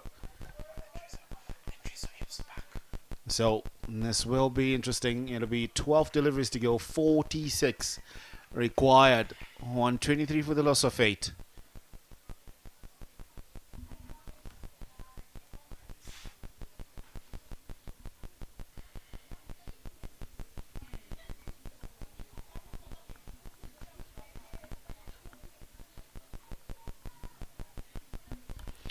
Right, Zappy Morris Pimenyamana to bowl the 19th over. Still not a bad ploy, or still workable here by Botswana. They need 2 overs where they will need to score 23 runs apiece. If they can get 24 in the over, they'll be happy. But who will do that for them? Boemo Kumalo on strike. Dot ball, not what you want. A little bit unfair, I would say, here for Didier Ndikubwimana. Not allowing that man, Jean-Pierre Rukundo, to bowl his third over. He is a youngster. He made his debut in this ILT20 Continental Cup, powered by Fancode. Already picked up 2 wickets. Very handy in his 2 overs. There you see, as he makes a mess of that one, allowing it to pass through his legs, is that man, Jean-Pierre Rukundo. Maybe that's why he's not given the ball. But here we go. Driven well in what should be a single given away. Goes through his legs and runs away for 4. Makes a meal of it. Even the ground stuff is showing him how to field. The question here, Eli, would you have removed him into the attack? Given that, of course, Team Botswana is now needing 23 runs and over. They get 2. Well, there's still 1 more over to go. You never know, maybe he might be asked to close off things here. But he has bowled well, Jean-Pierre Rukundo.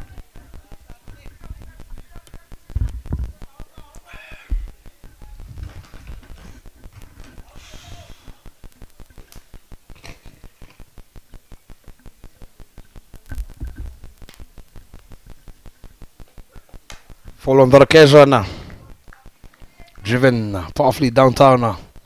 They will settle for yet another single, trying to cut off, of course, the deficit is Team Botswana. We mentioned how net run rate might play a very big part, of course, between Team Botswana, Rwanda and Team Nigeria.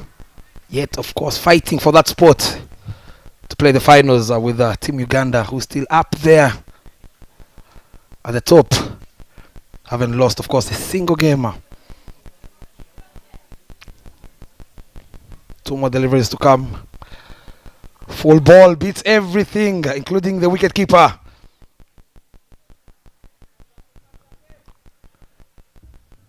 And the no ball, of course, for the height. He will have to reball it. It's going to be a free hit.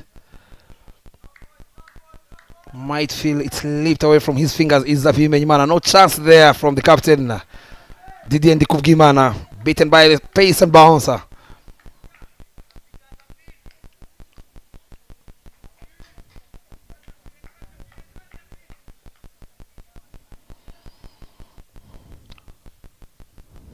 Free hit. Swing and a miss from Moloki Moketsi. The pace bowlers not giving much to work with to these tail enders, Moloki Moketsi and Boemo Kumalo. Beating them, of course, by the pace. He will need to close off his quarter in style. Is Zappy Menyimana. Still wicketless. Went for 32 in 3.5. In the air this time round, catches the call. But they'll settle with a single. And with that single, we come to the end of the 19th. 136 for 8 is what the scoreboard reads.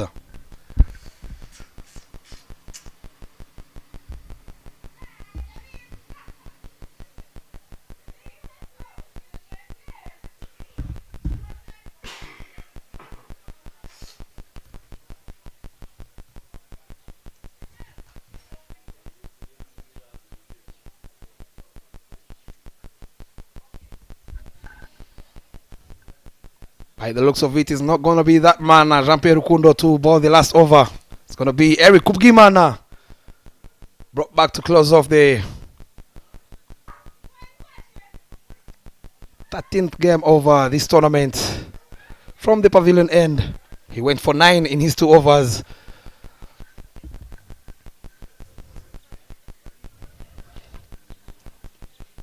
Yet to pick up a wicket, of course, but he's been very tidy with that economy.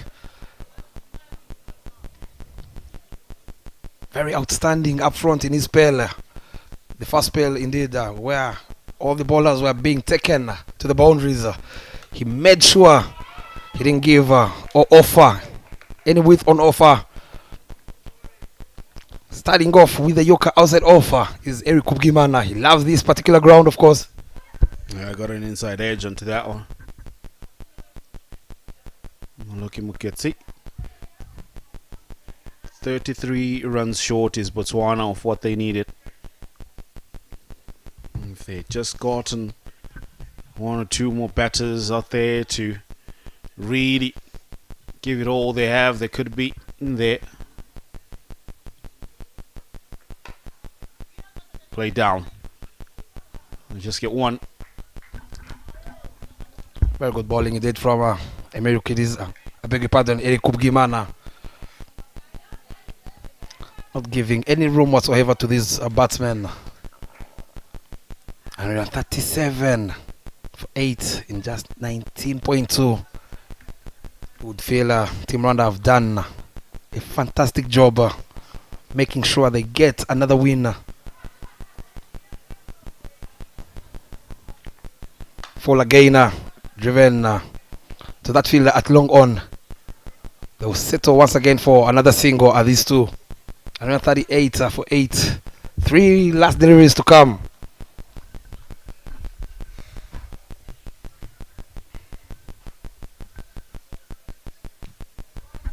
But again, it's been that middle order batsman from Team Botswana after that blistering power play from Karabo Motlaka and Vinu. They never capitalized as they kept losing wickets in succession. High catches the call. Oscar Manishimwe is under it, and he takes a very good catch. Eric Kubgimana picks up his first. 138 for 9.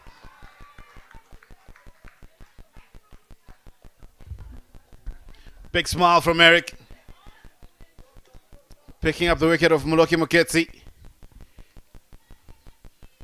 A huge swing went up 12 o'clock. Lots of height. Stable, putting his body behind and under that ball, and took a magnificent catch. Oscar Manishimwe.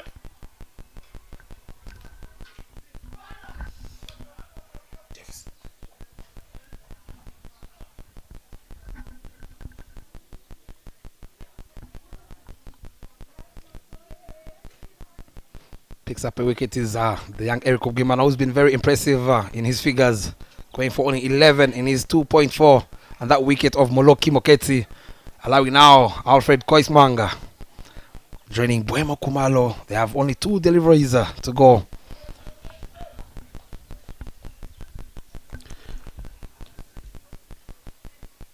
That'll be the last man before the roller for the next game. Alfred Koismanga, who walks onto the park there.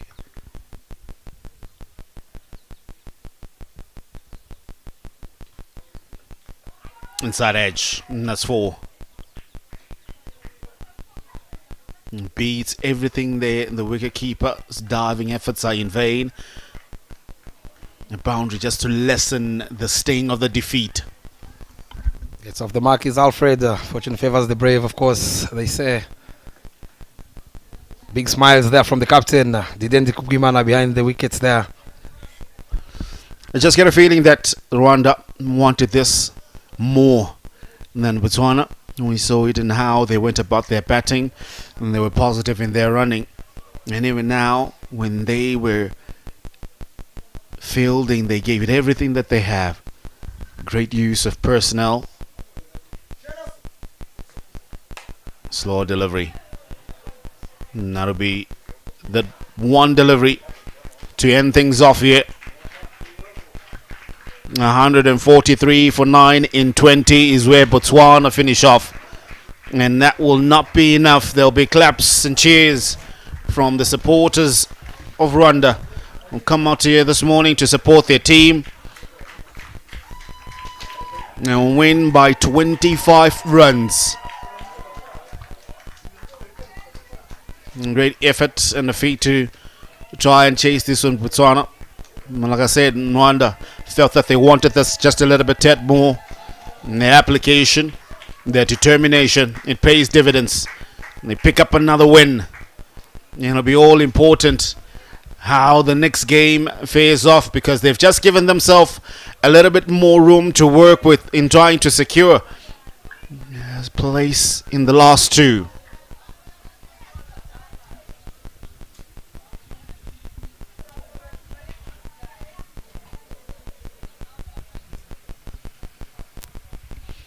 Botswana, they go back and reassess because they're back in action again tomorrow. Botswana's betting card. Karabo Mutlanka's 36 from 26. Vilu Marikrishna 44 from 35. Good start. A 75 run opening partnership. But after that, not much to run about except Reginald Neondas 22 from 19. And the wheels came off. And they fall short by 25 runs. And Rwanda's bowling card. Brilliance. But that man, Emil Rukiriza, 4 for 29 in 4 overs, economy of 7.25. That will be the most outstanding performance there. Yes, other bowlers came into play, a wicket each from Martin Akayezu, Nadir Mohammed, Eric Bimana, and 2 to Jean-Pierre Rukundo. But Rugariza stands out. Botswana started off well. As you take a look at the highlights there, in the 75-run partnership between Karabo Mutlanka. He had a bit of fortune in it, but there were some great strikes up front. They really looked like they wanted it. Some clean hits that they got, coming effortlessly from the bat. Fortunate at times, like I said, with the introduction of spin, they went hard on Nadir Mohammed, hitting him across the park in 1 over. Got plenty of distance, these two. Great efforts they had. Strikes that exude talent. Everything went reverse sweep from Karabo Mutlanka. Positive until he walked past one. And then the wheels came off. It was 1 wicket after the other. Emil Rukiriza, he found it easy, bowling a web of spin around them. Got hit quite a few times. Wherever, when the wickets started falling in his name, great catches were taken.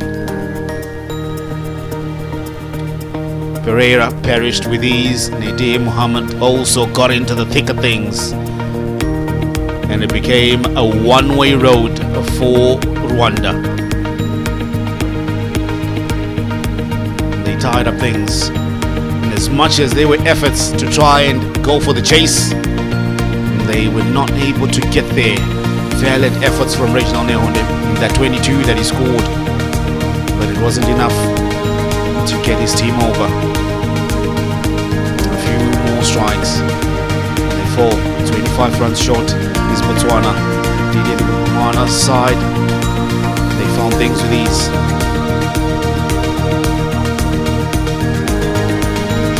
Some notes of things to look out for. They're fielding Rwanda. They need to polish it up as they go into the next game. But they finished off things in style. They'll be the happier of the two sides. They win by 25 runs. Having a look at the match summary. Botswana won the toss. They chose to put Rwanda to bat first. And 168 for 8 is what they put up was Rwanda, and they defended it well. Didier Ngubimana 62 from 44 was key. Oscar Manishim was 30 as well. Alfred Koisamang, Tarindo Pereira 2 wickets apiece. But however, for Botswana, they were done by Emilio Rukiriza, who picked up 4 for 29.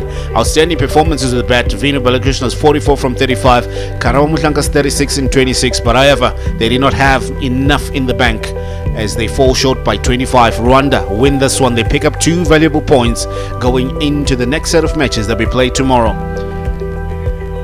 Have a look at the points table as how things will stand after this game. Botswana now at the bottom of the table.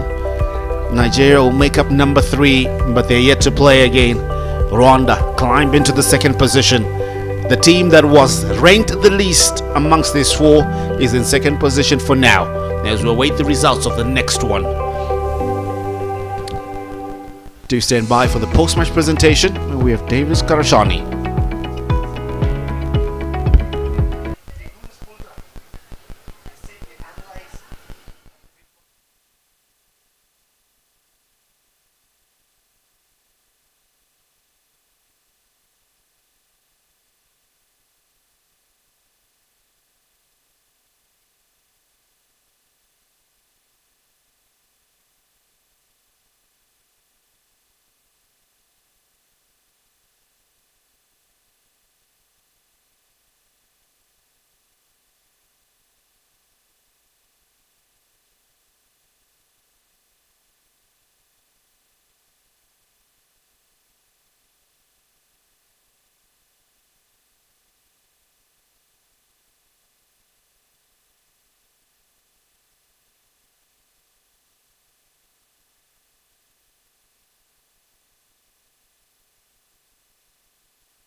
Welcome the post-match presentation of match day number 7, match number 13. It was a game between Botswana up against the host nation Rwanda, and in this particular game, Botswana won the toss, elected to bowl first under cloudy conditions. However, Rwanda managed to put together 168 runs for the loss of 8. In reply, Botswana tried to chase down the total but could only get to 143 runs in the 20 overs, allowing Rwanda to win by 25 runs. However, just to let you know, the person that will be awarding the Man of Match award will be the third umpire, Isaac Aweko. But before I bring him in, I need to literally tell you about some of the performances. From Rwanda, Didier managed to get 62 runs off 34 balls in that opening stand. However, I would like to speak to the two captains. I'll start with Karabo Motlanka. Commiserations yet again. Any particular things you think you would have changed in the game?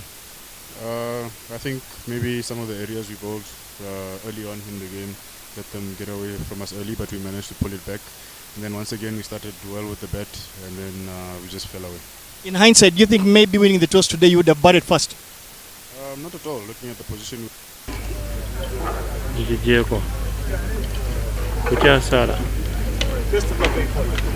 Captain of Rwanda. Congratulations yet again, picking up a very important victory in the context of the tournament.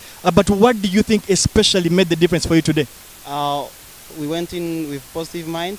We had a partnership with me and Oscar. You gave to a spinner who actually came into this game and bowled pretty well, Emilio Richardiza. Emilio Richardiza, he bowled very well, and I can appreciate him. So I can give him an idea to keep working hard. All right, congratulations going forward. And as I said, the person that will be presenting the Man of Match award is the third umpire, Mr. Isaac Aweko. And there was only one contender of this Man of Match award, a person who bowled 4 overs, conceded 29 runs, picked up 4 wickets, with the bat in hand scored 7 runs off 4 balls, Emilio Richardiza.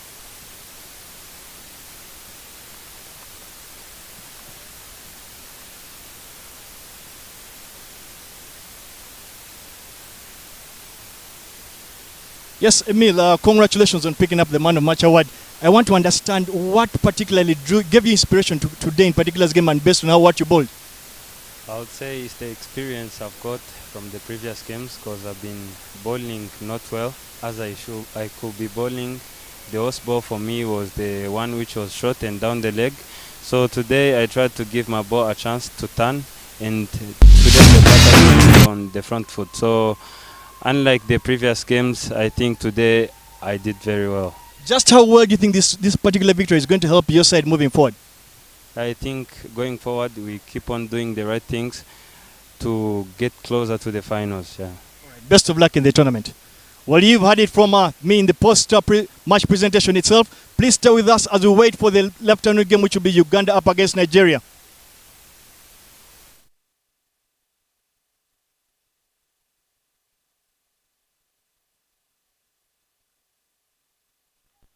After the toss, Botswana won the toss and elected to bowl first, putting in Rwanda to bat. 62 from 42 and 30 from 28 from Oscar Manishimwe. A great opening partnership of 75.